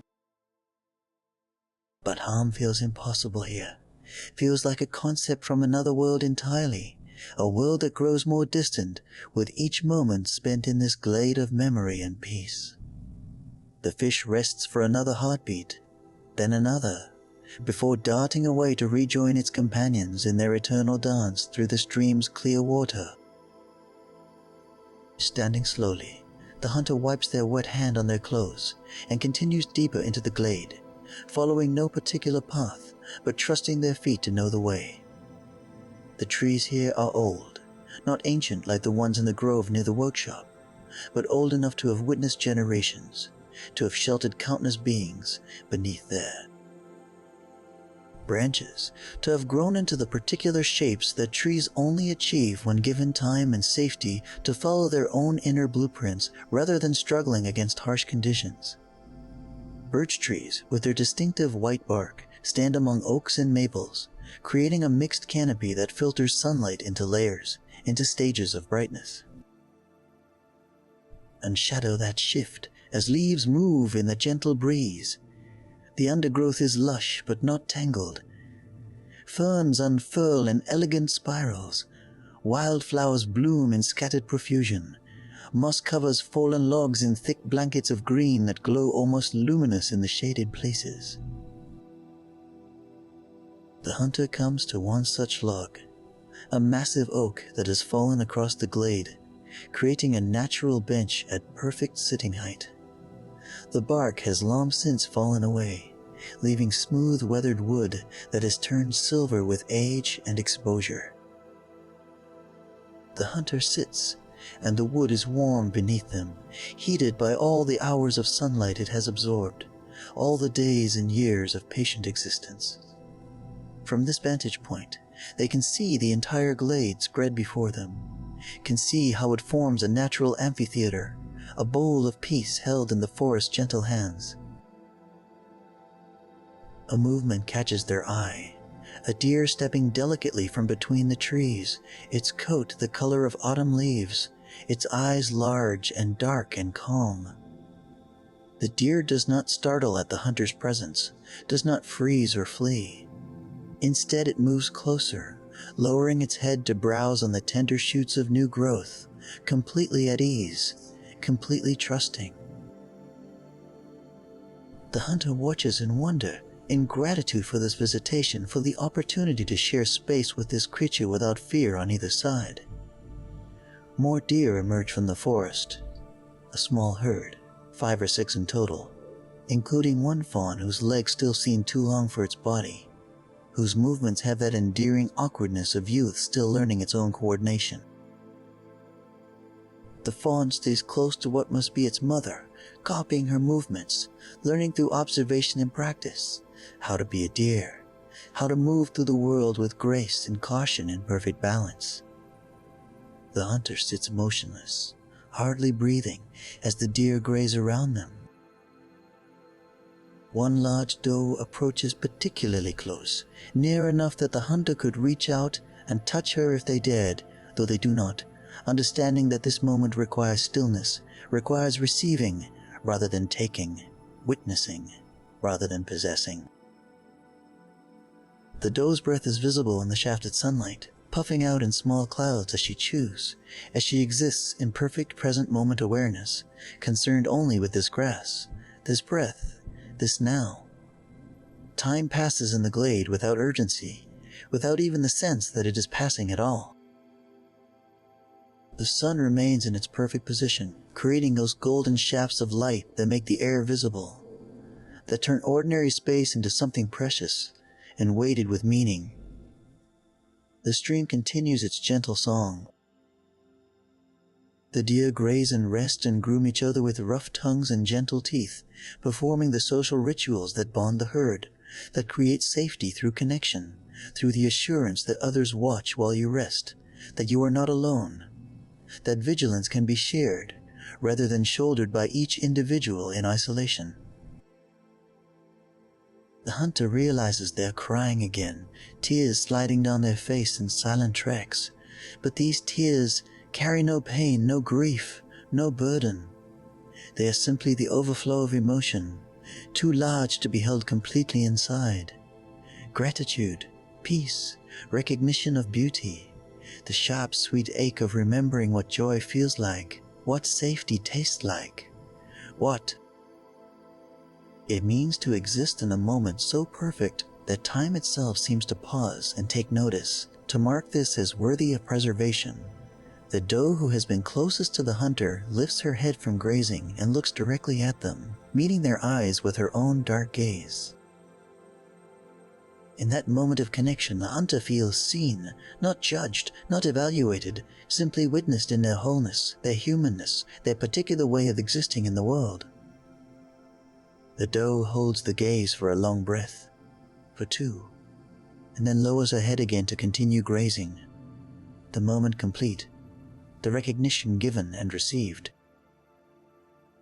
Slowly, the deer begin to move away, drifting back toward the trees from which they emerged, their departure as unhurried as their arrival. The fawn pauses at the edge of the clearing to look back, its ears swiveling forward to focus on the hunter one last time before following its mother into the forest shadows. Within moments, they have disappeared so completely it might be possible to believe they were never there at all, except the hunter can still see where their hooves pressed into the moss, where they browsed on the tender shoots, where they lay in the grass to rest. The hunter stands, feeling somehow lighter than before, as though the deer's peaceful presence has lifted weight from their shoulders, from their heart, from places they didn't know were carrying burdens. They walk to where the deer had rested, placing their hand on the flattened grass that still holds the warmth of the doe's body and feels connected to something larger than themselves, to the great web of life that includes all breathing things, all creatures that seek safety, that find rest, that live and die and return to Earth to nourish new growth. Near the stream's edge, they discover something unexpected. A small wooden bridge they don't remember from their childhood visits to this place, though it looks ancient, as though it has always been here, and they simply never noticed. The bridge spans the narrowest part of the stream, built from smooth planks that have weathered to silver grey, rails carved with patterns of leaves and vines so detailed they seem ready to grow, to bloom, to bear fruit at any moment. The hunter crosses the bridge slowly, trailing their hand along the carved rail, feeling the workmanship beneath their fingers, the care taken in every detail. On the far side of the stream, the glade continues, but changes subtly. The trees are different here, more evergreens mixed with the deciduous varieties, and the ground is carpeted with pine. Needles that cushion each step with whispering softness, that release their resinous scent when disturbed. A path emerges here, not made but found, the natural way that walking creatures create over time through repeated passage.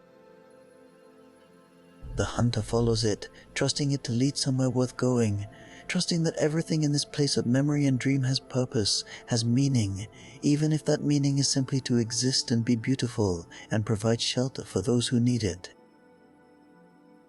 The path winds upward slightly, climbing a gentle slope through the pine trees, and at its summit opens onto another small clearing where a structure stands.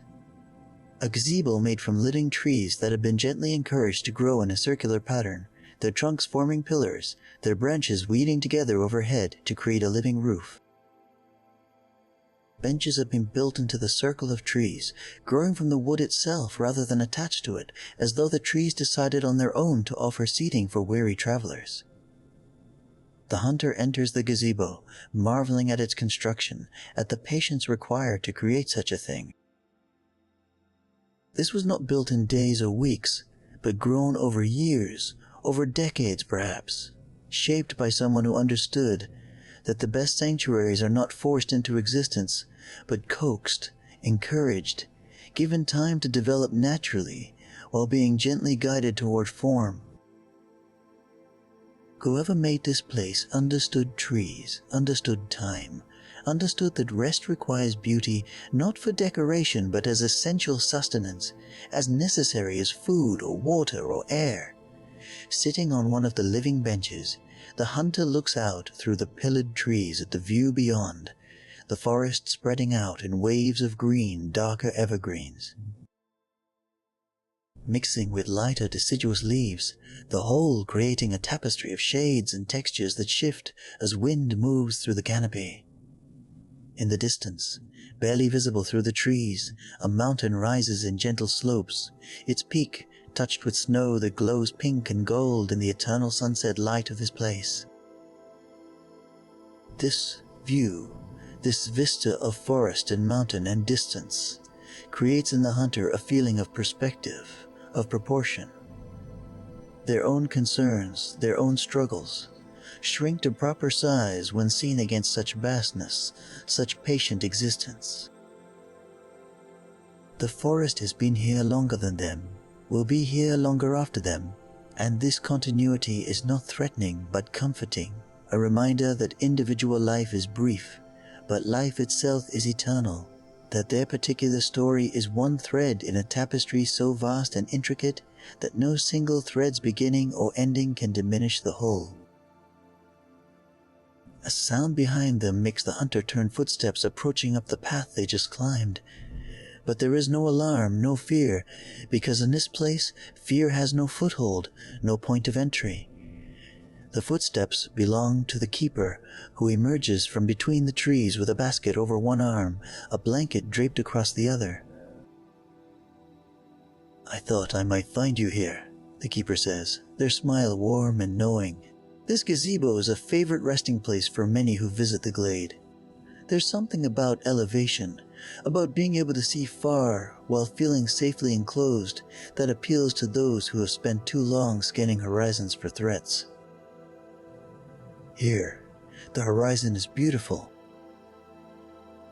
Here, what you see in the distance is not danger, but simply more beauty, more peace, more space for the soul to expand into.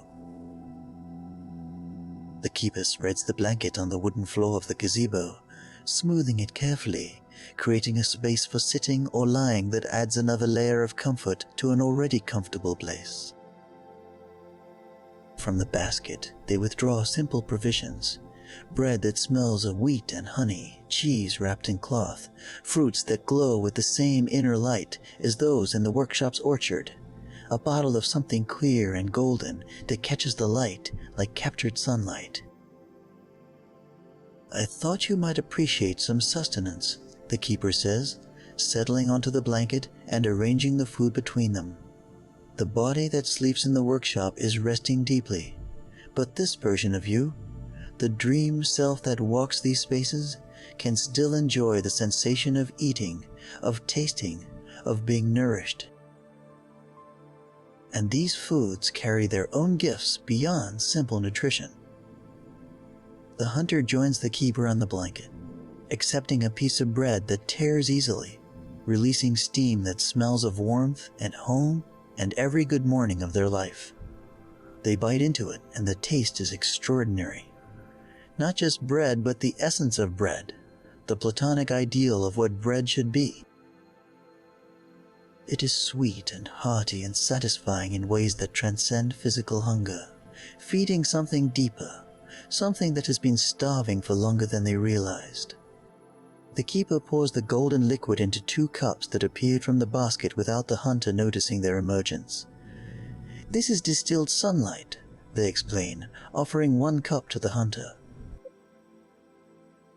Not literally, of course, but as close as the dream can create.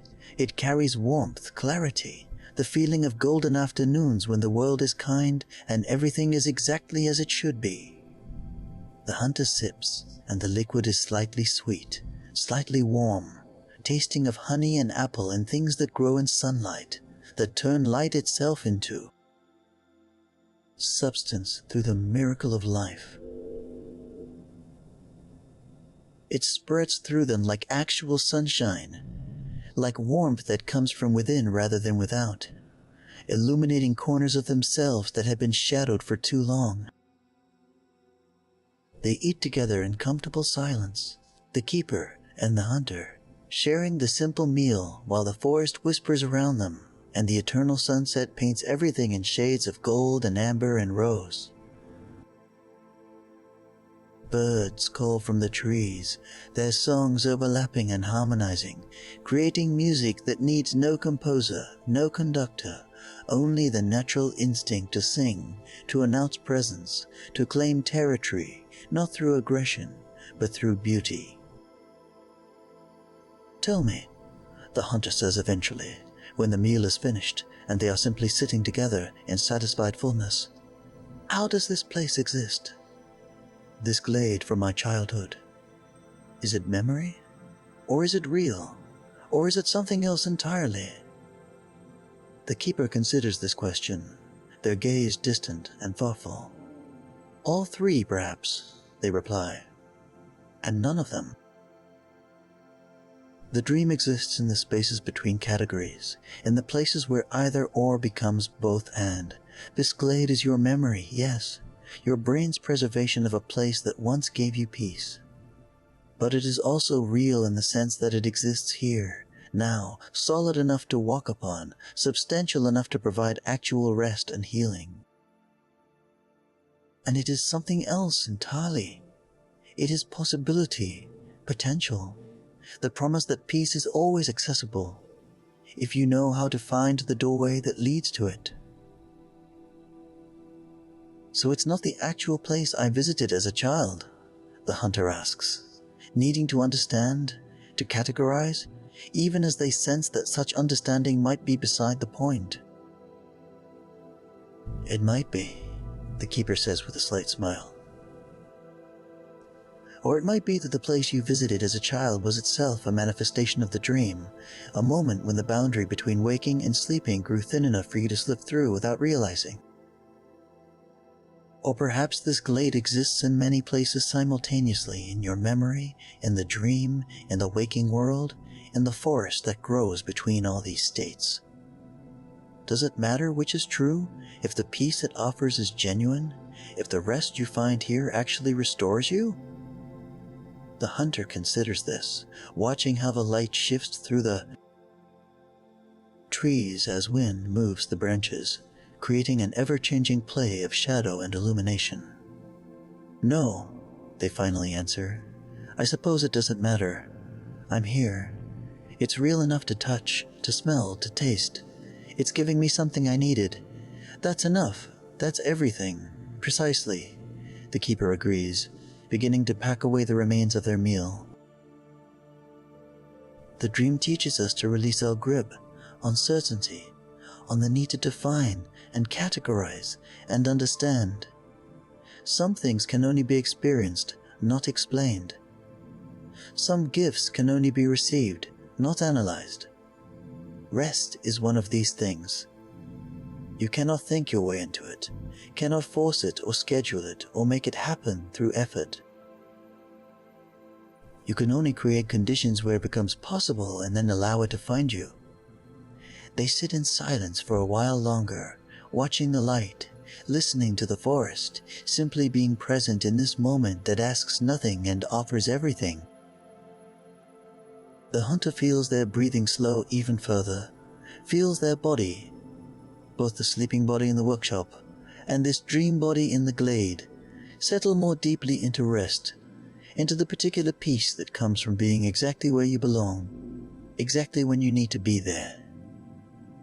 There are other places in the dream I could show you, the keeper says eventually.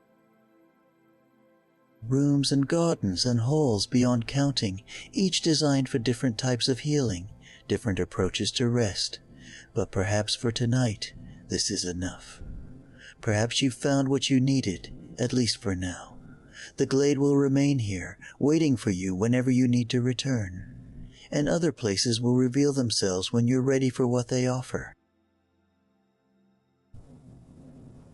The hunter nods, feeling the truth of this. They are satisfied, filled not just with food but with peace, with beauty, with the accumulated gifts of this night's wandering through memory and dream.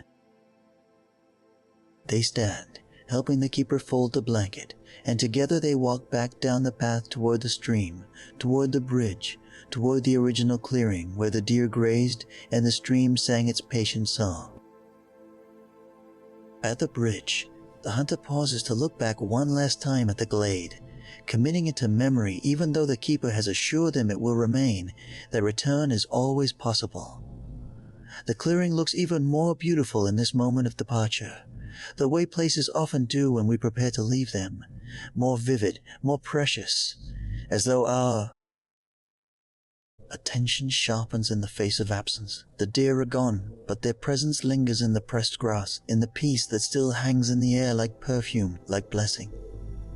Thank you, the hunter says, though they're not certain if they're speaking to the glade itself, to the dream that maintains it, to the keeper who guided them here, or to their own childhood self who first discovered this place and held it safe in memory all these years. Perhaps they are thanking all of these at once. Perhaps gratitude needs no specific target when it flows freely, when it becomes simply a state of being rather than a transaction.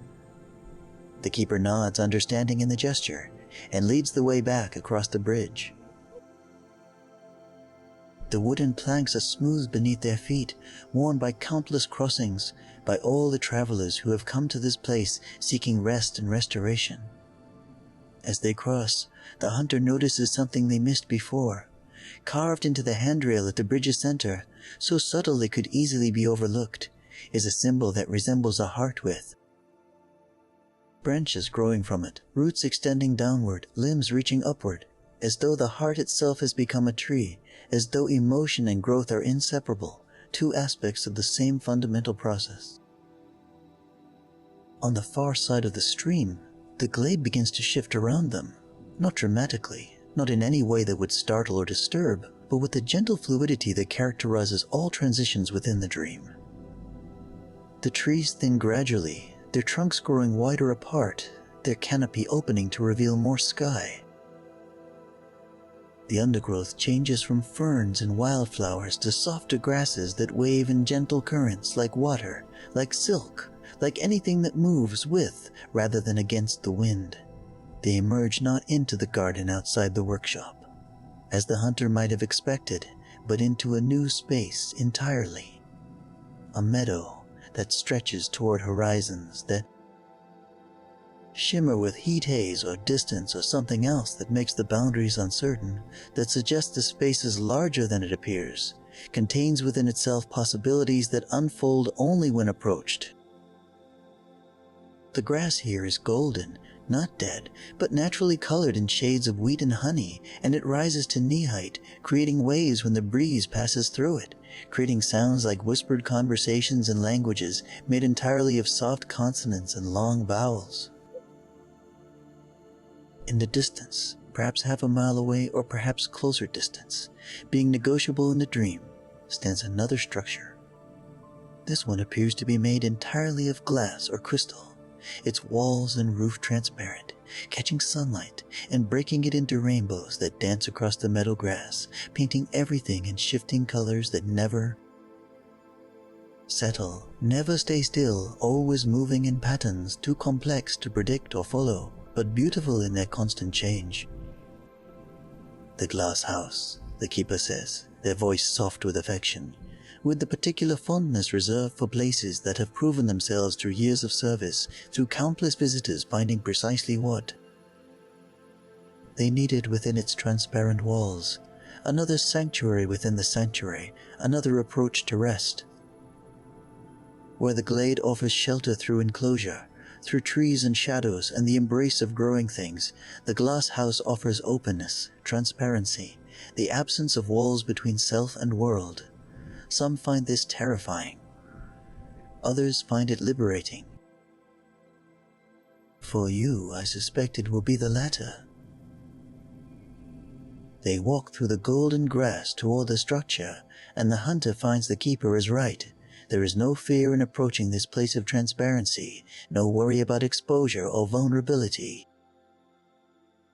Instead, there is relief at the prospect of not hiding, of being seen clearly, of existing in a space where nothing can be concealed because nothing needs to be, where all of themselves can be visible without judgment, without consequence, without the exhausting work of maintaining masks and defenses.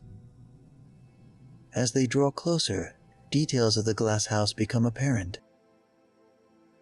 Its walls are not flat panes, but gently curved, creating an organic shape that resembles a soap bubble more than architecture, something that grew rather than was built.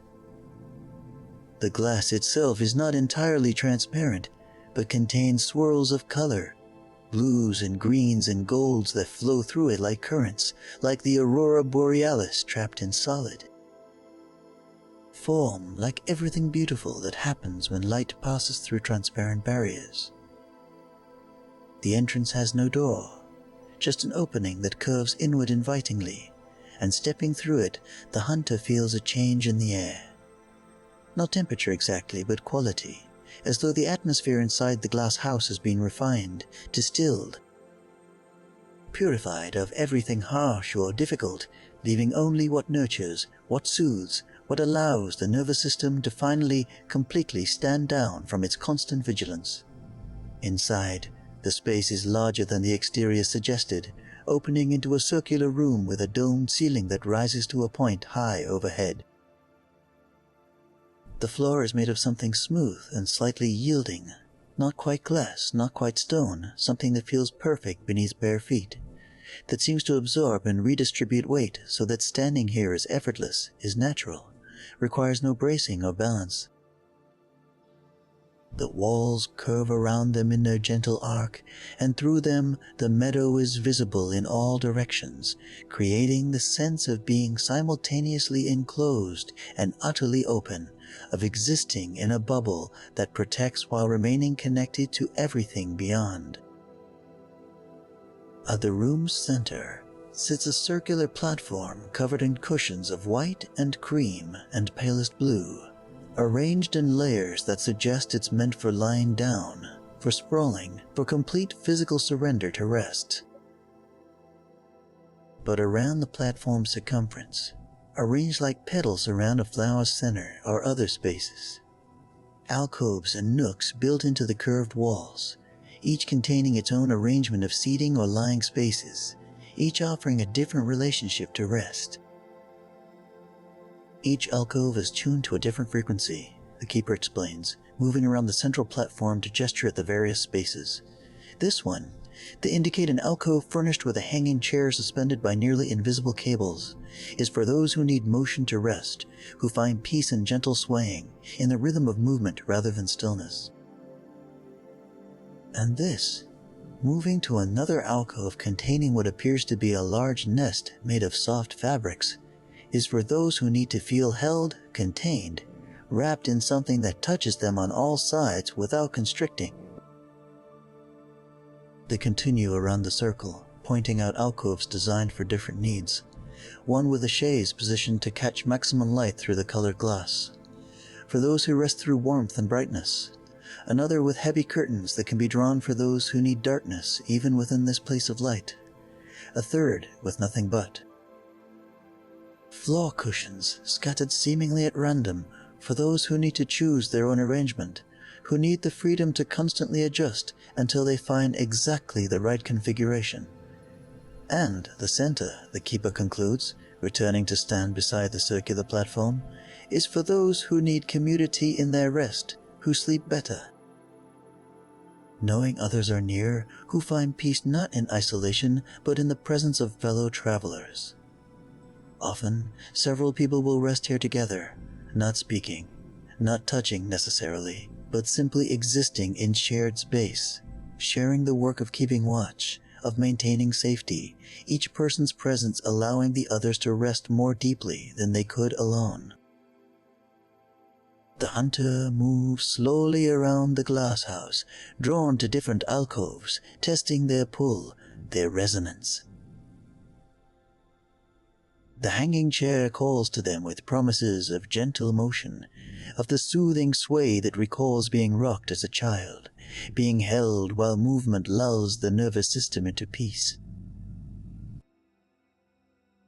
But the nest calls equally strongly, promising the particular comfort of containment, of boundaries that hold without constraining, that create safety through gentle pressure from all sides. In the end, though, it is the central platform that draws them most powerfully. Despite having just spent time in blessed solitude in the glade, despite the deep personal work of remembering and reclaiming that private space, the hunter finds they want company now, want the presence of others, even if no words are exchanged, even if connection happens silently, through the simple fact of shared rest, shared vulnerability. Shared trust that this space and this moment are safe enough to allow complete letting go. May I? The hunter asks, gesturing toward the central platform, and the keeper smiles, nods, gestures invitation with an open palm. Of course. The platform was placed here precisely for this, for those who have walked alone for too long, who have carried burdens in isolation, who need to remember that rest can be communal, that peace is often found not despite others, but because of them, through them, in the spaces between separate people who choose, however briefly, to lower their guards. Simultaneously, and trust that the group's collective awareness will keep everyone safe. The hunter climbs onto the platform, sinking into the layered cushions that yield perfectly, that arrange themselves around their body as though custom-made for their particular shape and needs. They lie back, looking out through the domed glass ceiling at the sky beyond. Not the night sky they expected, but something else, something that exists outside normal cycles of day and night. The sky here is neither fully light nor dark, but both at once, a deep twilight blue scattered with stars that are somehow visible despite the lingering. Illumination, as though in this place stars don't require darkness to shine, as though they simply exist because existence itself is sufficient reason for light. The keeper settles onto the platform as well, not close enough to crowd, but near enough that their presence is felt, is comforting. Others will come, they say softly, when they are ready, when their own wanderings through the dream bring them to this place. You need not wait for them, need not stay awake to greet them. Part of the gift of communal rest is that others can arrive or depart without disturbing the peace, without requiring acknowledgement or response. You simply rest and they rest, and the shared space makes both more possible, more complete.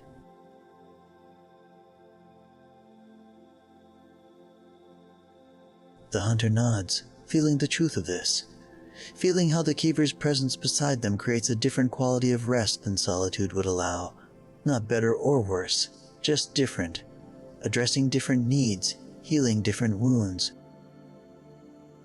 The wound of isolation, of believing oneself alone in struggle, of thinking that vulnerability must always be private, always hidden. These wounds begin to close in the presence of another who rests beside you without demand, without expectation, offering nothing but the simple gift of their presence. Time passes in the glass house, the way it seems to pass everywhere in the dream, without urgency, without even the sense that it is passing at all. The light through the colored walls shifts gradually, moving through subtle variations of hue and intensity. But whether this represents actual time passing, or simply the dream's way of creating gentle change, gentle stimulation to prevent rest from becoming stagnation, the hunter cannot say, and does not particularly care to determine. They are drifting now, not quite asleep in the way their body sleeps in the workshop bed, but not fully aware either. Existing in that liminal space where consciousness becomes fluid, where thoughts arise and dissolve without attachment, where the boundary between self and surroundings grows permeable, allowing exchange, allowing flow in both directions. They are aware of the keeper's breathing beside them, of its steady rhythm that their own breath begins to match unconsciously. They are aware of the cushion supporting them, of the way their body has settled so completely into rest that they can no longer feel where their body ends and the support begins. Other presences begin to arrive, just as the keeper predicted, not with fanfare or announcement, but slipping quietly into the glass house, finding their own places on the central platform or in the alcoves around the perimeter. The hunter doesn't open their eyes to look, doesn't need to see these others to know they are there, to feel how the space changes with each arrival, how the quality of peace deepens and expands with each person who adds their own particular frequency to the collective rest. A woman arrives who carries the scent of rain and distant thunder, who settles into the nest alcove with a sigh so deep it seems to come from her feet, from the earth itself. A young person arrives who moves to the hanging chair, who sets it swaying with gentle pushes before curling up in its embrace, who hums softly, not a song exactly, but a tonal meditation that adds to the ambient sound of the glass house like another instrument joining an orchestra. An elder arrives who has clearly been here many times before, who knows exactly where they want to be, stretched out on the central platform near the hunter, their weathered hand reaching out to rest palm up on the cushions between them. An offer of connection that requires no touch, no words, only the gesture itself. The hunter reaches out their own hand, not to hold the elder's but to rest beside it, palm up as well. The two hands lying parallel like small boats moored at the same dock, separate but connected by proximity, by shared space, by the mutual choice to be vulnerable. In this way, to offer touch without demanding it, to make connection available without insisting upon it, more people arrive. Some young, some old, some whose age is impossible to determine in the shifting colored light. Some lie on the central platform, adding to the growing circle of communal rest. Others find alcoves that call to them, spaces that address their particular needs for this particular night's healing. None speak, or if they do, it is in whispers so soft they blend with the other sounds, the breathing of multiple people, the faint creak of the hanging chair, the rustle of fabric as bodies settle more deeply into rest, the almost inaudible hum of the glass house itself, which seems to resonate at a frequency just below conscious hearing, just at the edge where sound becomes feeling, where vibration in the air becomes vibration in the body, becomes the deep cellular recognition that this is safe, this is home, this is exactly where you belong. The hunter feels tears forming again, but these too are gentle, are overflow rather than grief, the soul's excess of emotion finding release through the only channel available. These tears carry gratitude for this moment, this space, these strangers who have chosen to rest beside them, who have made themselves vulnerable in the same moment, who have collectively created a field of safety large enough to hold everyone, strong enough to allow the deepest rest. Through the colored walls, the meadow is visible in all directions, its golden grass waving in wind that never stops, that moves with the same patient repetition as breath, as waves, as everything that exists in cycles that knows. Beginnings and endings are illusions, that only the cycle itself is real, eternal, unchanging in its constant change. The light through the glass paints everyone in shifting colors, now bathed in blue, now touched with gold, now blushed with rose, each person becoming a living canvas for the light's artistry, each person beautiful in their vulnerability, in their surrender, in their trust. The hunter's breathing slows even further, matching not just the keeper's breath now, but the collective breathing of everyone in the glass house. All of them synchronizing unconsciously, all of them joining the same tide of inhalation and exhalation, creating a rhythm so powerful it seems to move the very air, to create currents that circulate through the space, carrying oxygen and peace, and the accumulated rest of everyone contributing to this moment, this communion of strangers united by their shared need for safety, for rest, for the particular healing that comes from being witnessed in vulnerability, and finding acceptance rather than judgment. The keeper's voice comes from very far away, or perhaps from very close distance, having become as negotiable as time in this state of deep rest. You are held, they say, and the words seem to come from everywhere at once, from the glass itself, from the colored light, from the breathing bodies arranged in their circle and alcoves. You are safe. You are exactly where you belong. Nothing is required of you except to rest, to be present, to allow yourself to receive what this moment offers. Stay as long as you need. Return whenever you wish. The glass house will always be here, waiting, maintaining this space for all who need refuge from a world that too often demands constant motion, constant productivity, constant performance of strength, even when strength has long since been depleted.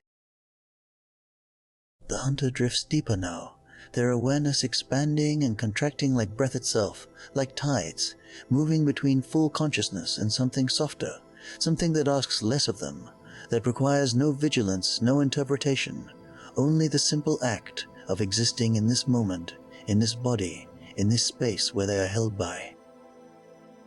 Cushions and glass, and the collective intention of all who rest here together. Time becomes something else entirely in this state.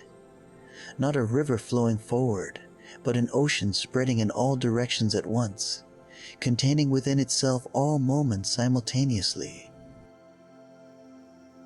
The hunters in the glass house, and also in the glade, and also in their room in the workshop, and also in every peaceful moment they have ever experienced, all of these places and times layered over one another like transparent sheets, each one visible through the others, each one contributing to the composite experience of now.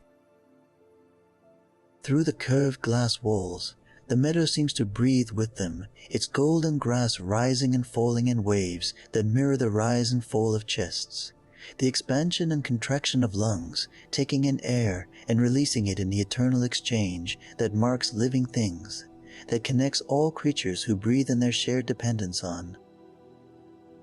This atmosphere, this mixture of gases that makes life possible, that flows in and out of bodies without thought or effort, requiring nothing but the body's ancient knowledge of how to sustain itself. The light continues its slow color dance across the glass house interior, painting everyone in hues that shift from warm to cool and back again, never settling, never still, always moving, with the gentle insistence of everything natural, everything that follows its own rhythms rather than imposed schedules. Blue washes over the hunter like cool water, soothing any remaining heat, any lingering tension. Gold follows like sunshine, warming without burning, illuminating without harsh brightness. Rose comes next, soft as flower petals, gentle as the first light of dawn or the last light of dusk, those liminal times when the world pauses between states. When transformation happens so gradually, it cannot be witnessed directly, only noticed after it has already occurred. The other people in the glass house have become part of the environment now. Their presence as natural as furniture, as necessary as walls. Their breathing forms a background rhythm, a bass line over which other sounds layer. The creak of the hanging chair still swaying gently, the rustle of someone shifting position in one of the alcoves, the soft exhalation of someone sinking even deeper into sleep, releasing a sigh that carries years of held tension. Decades of accumulated guardedness, finally allowed to dissolve. The elder whose hand rests near the hunters has fallen completely into sleep.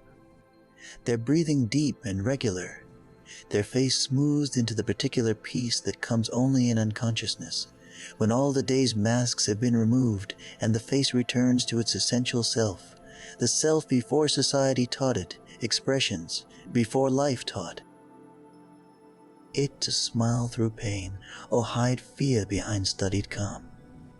The hunter studies this sleeping face in the colored light and sees themselves, sees everyone, sees the universal human need for rest, for release, for these moments when the guard can finally drop because safety has been achieved, however temporarily, however artificially.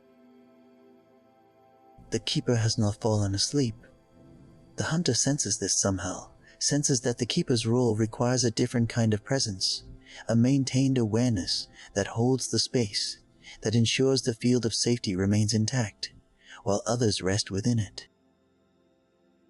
But the keeper's wakefulness is not tense or vigilant in the way the hunter's used to be, is not the hyper-alert state of someone scanning for threats.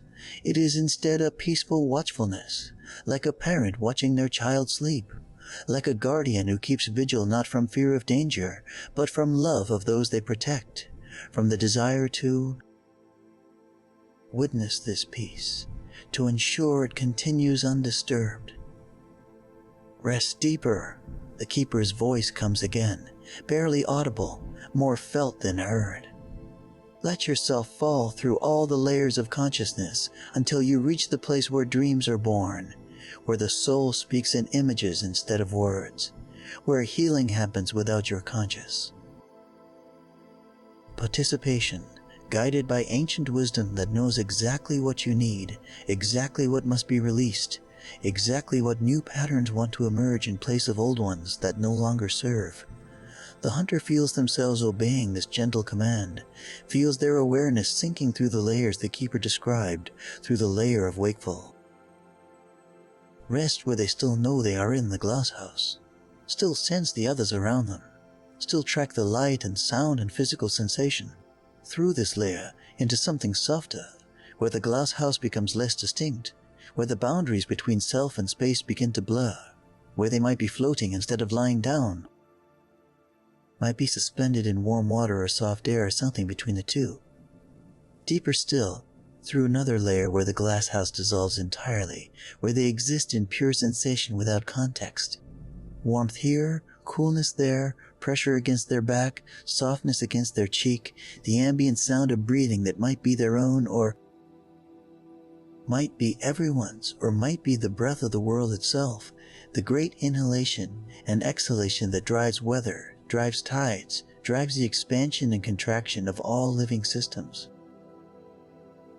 And finally, through one more layer into the place where images begin to rise like bubbles through water, where dream logic replaces waking reason, where impossible things become not only possible but expected, natural, the way reality organizes itself when consciousness releases its insistence on coherence, on making sense, on maintaining the strict categories that waking life requires.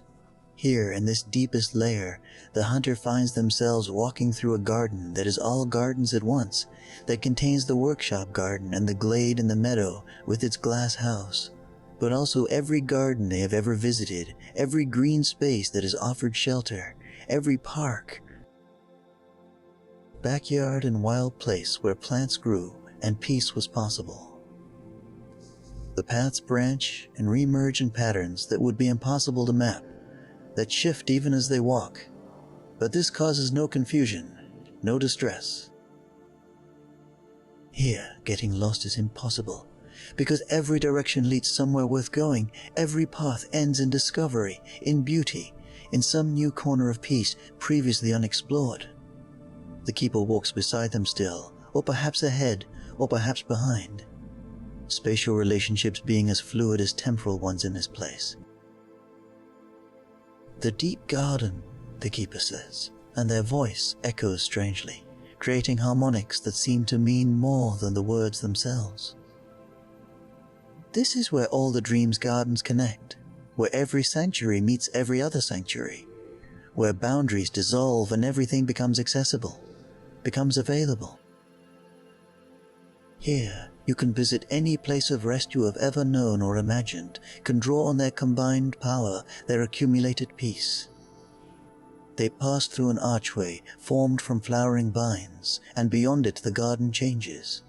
They are walking along a beach now, where gentle waves lap at sand, the color of crushed pearls, where shells gleam in the twilight and seabirds call in voices like music, like prayers, like everything that announces presence without demanding attention. The hunter's feet sink slightly into the wet sand near the water's edge, and the sensation is grounding, is connecting, reminds them they have a body even in this deep dream state, that they exist as something physical as well as spiritual, as something that touches and is touched by the world around them. The waves roll in with hypnotic regularity, each one slightly different from the last, but all following the same basic pattern. The gathering, the cresting, the white foam, the spread across sand, the slow retreat, the pause before the next wave begins its approach. The hunter matches their breathing to this rhythm, inhaling as waves gather, exhaling as they spread and retreat, becoming part of the ocean's breath, the lung of the world that has been breathing since before humans existed, that will continue long after, patient and eternal and utterly reliable in its constancy. Every place of rest exists within you, the keeper says, their words nearly lost in the sound of surf, in the cry of birds. The glade, the glass house, this beach, they are not separate from you, but aspects of your own consciousness, your own capacity for peace. The dream does not create these spaces but reveals them, makes visible what has always been present, always been accessible if you knew where to look, how to see. They walk along the beach until it curves around a headland, and beyond the curve everything changes again. They are in a library now, but not the library of rest they visited earlier. This is smaller, more intimate, a personal collection rather than the universal archive. Books line shelves that glow with soft light, and each book's spine bears a date instead of a title days from the hunter's own life, each one containing the record of that day's experiences, that day's joys and sorrows, that day's small victories and quiet defeats. Your own collection, the keeper confirms, moving to stand before the shelves with something like reverence in their posture. Every day you have lived, recorded, and preserved. Nothing lost, nothing forgotten, even if your conscious mind cannot recall. It all lives here, in the deep garden's library, waiting for those moments when you need to remember, need to revisit, need to see how far you have come, how much you have survived, how many days of your life were actually good, despite the tendency to remember only the difficult ones. The hunter approaches the shelves, their hand hovering over the spines, drawn to different dates without knowing why. They pull one book free.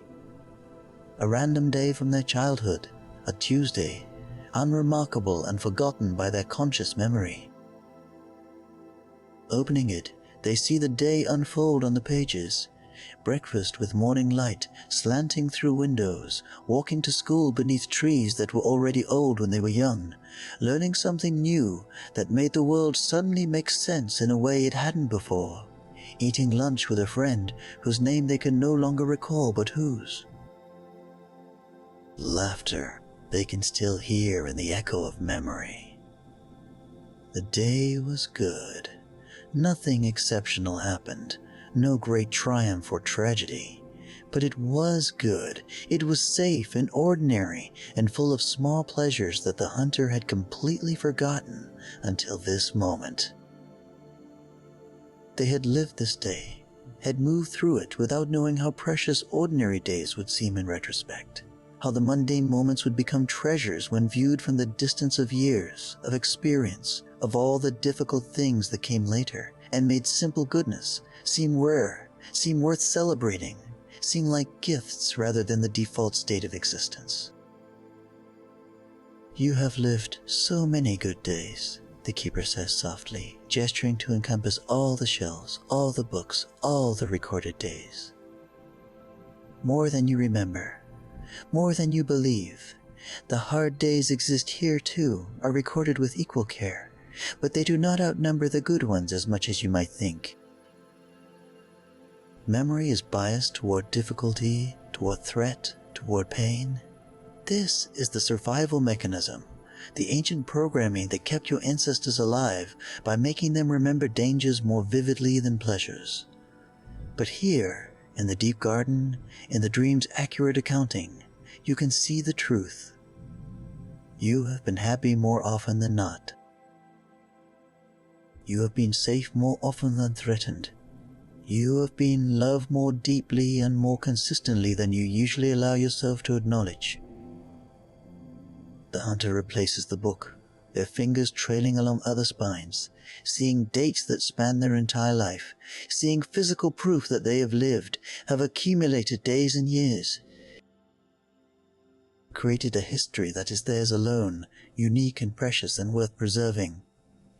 They feel different in this moment, more solid, more real, more substantial. They are not just a collection of worries and duties and responsibilities. They are a person with a history, with a recorded life full of both challenge and beauty, with proof that they have survived everything that has happened so far, that survival is not theoretical but demonstrated, written down, recorded in books that line these shelves in their hundreds, in their thousands. The keeper's hand comes to rest gently on the hunter's shoulder, and the touch is warm, is grounding, is the perfect weight of connection without burden. You can return here whenever you need reassurance, whenever doubt tells you that your life has been only struggle, only pain. The books wait. The record remains. The truth of your resilience exists here, permanent and undeniable, ready to remind you of what you too easily forget. They leave the library through another door, another transition, and find themselves in yet another space, a room that is all comfort, all softness, a meditation on rest itself. Cushions pile in every corner. Soft rugs layer over floor that might be wood or stone or something else entirely. Curtains in colors that soothe drift in breezes that come from no visible window. This is a room for doing nothing, for being nothing except present, for releasing even the gentle engagement required by walking through gardens or reading in libraries. The hunter sinks into the cushions, not just sitting, but being absorbed by them, surrounded by them, held in softness that adjusts to their exact shape, that provides perfect support without any of the effort that support usually requires from furniture, from structures that remain rigid regardless of who uses them. Here, the support is responsive, is alive almost, moving with them as they shift, changing as their body changes, learning their needs and meeting them without being asked, without requiring instruction. The keeper settles nearby, their presence a comfort, but not a demand, their company freely offered and easily refused if the hunter prefers solitude. But the hunter finds they are glad for the presence, glad for this companionship that asks nothing, that simply exists beside them in mutual rest, in shared peace that multiplies rather than divides, that grows larger by being shared rather than diminishing, as finite resources diminish when distributed. "This is the final chamber I wanted to show you tonight," the keeper says, their voice so soft it barely disturbs the air, barely ripples the profound quiet that fills this space like water fills a bowl, completely, to every edge, leaving no space unfilled. The room of complete surrender. Here, even the small efforts required by other forms of rest can be released. Here, you do not walk or explore or read or engage in any way. Here you simply are.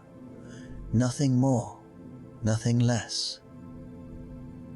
Just this moment, this breath, this state of existence that requires absolutely nothing from you, except that you continue to exist, continue to breathe, continue to allow life to move through you as it moves through all living things, without effort, without will, without anything but the body's ancient knowledge of how to sustain itself.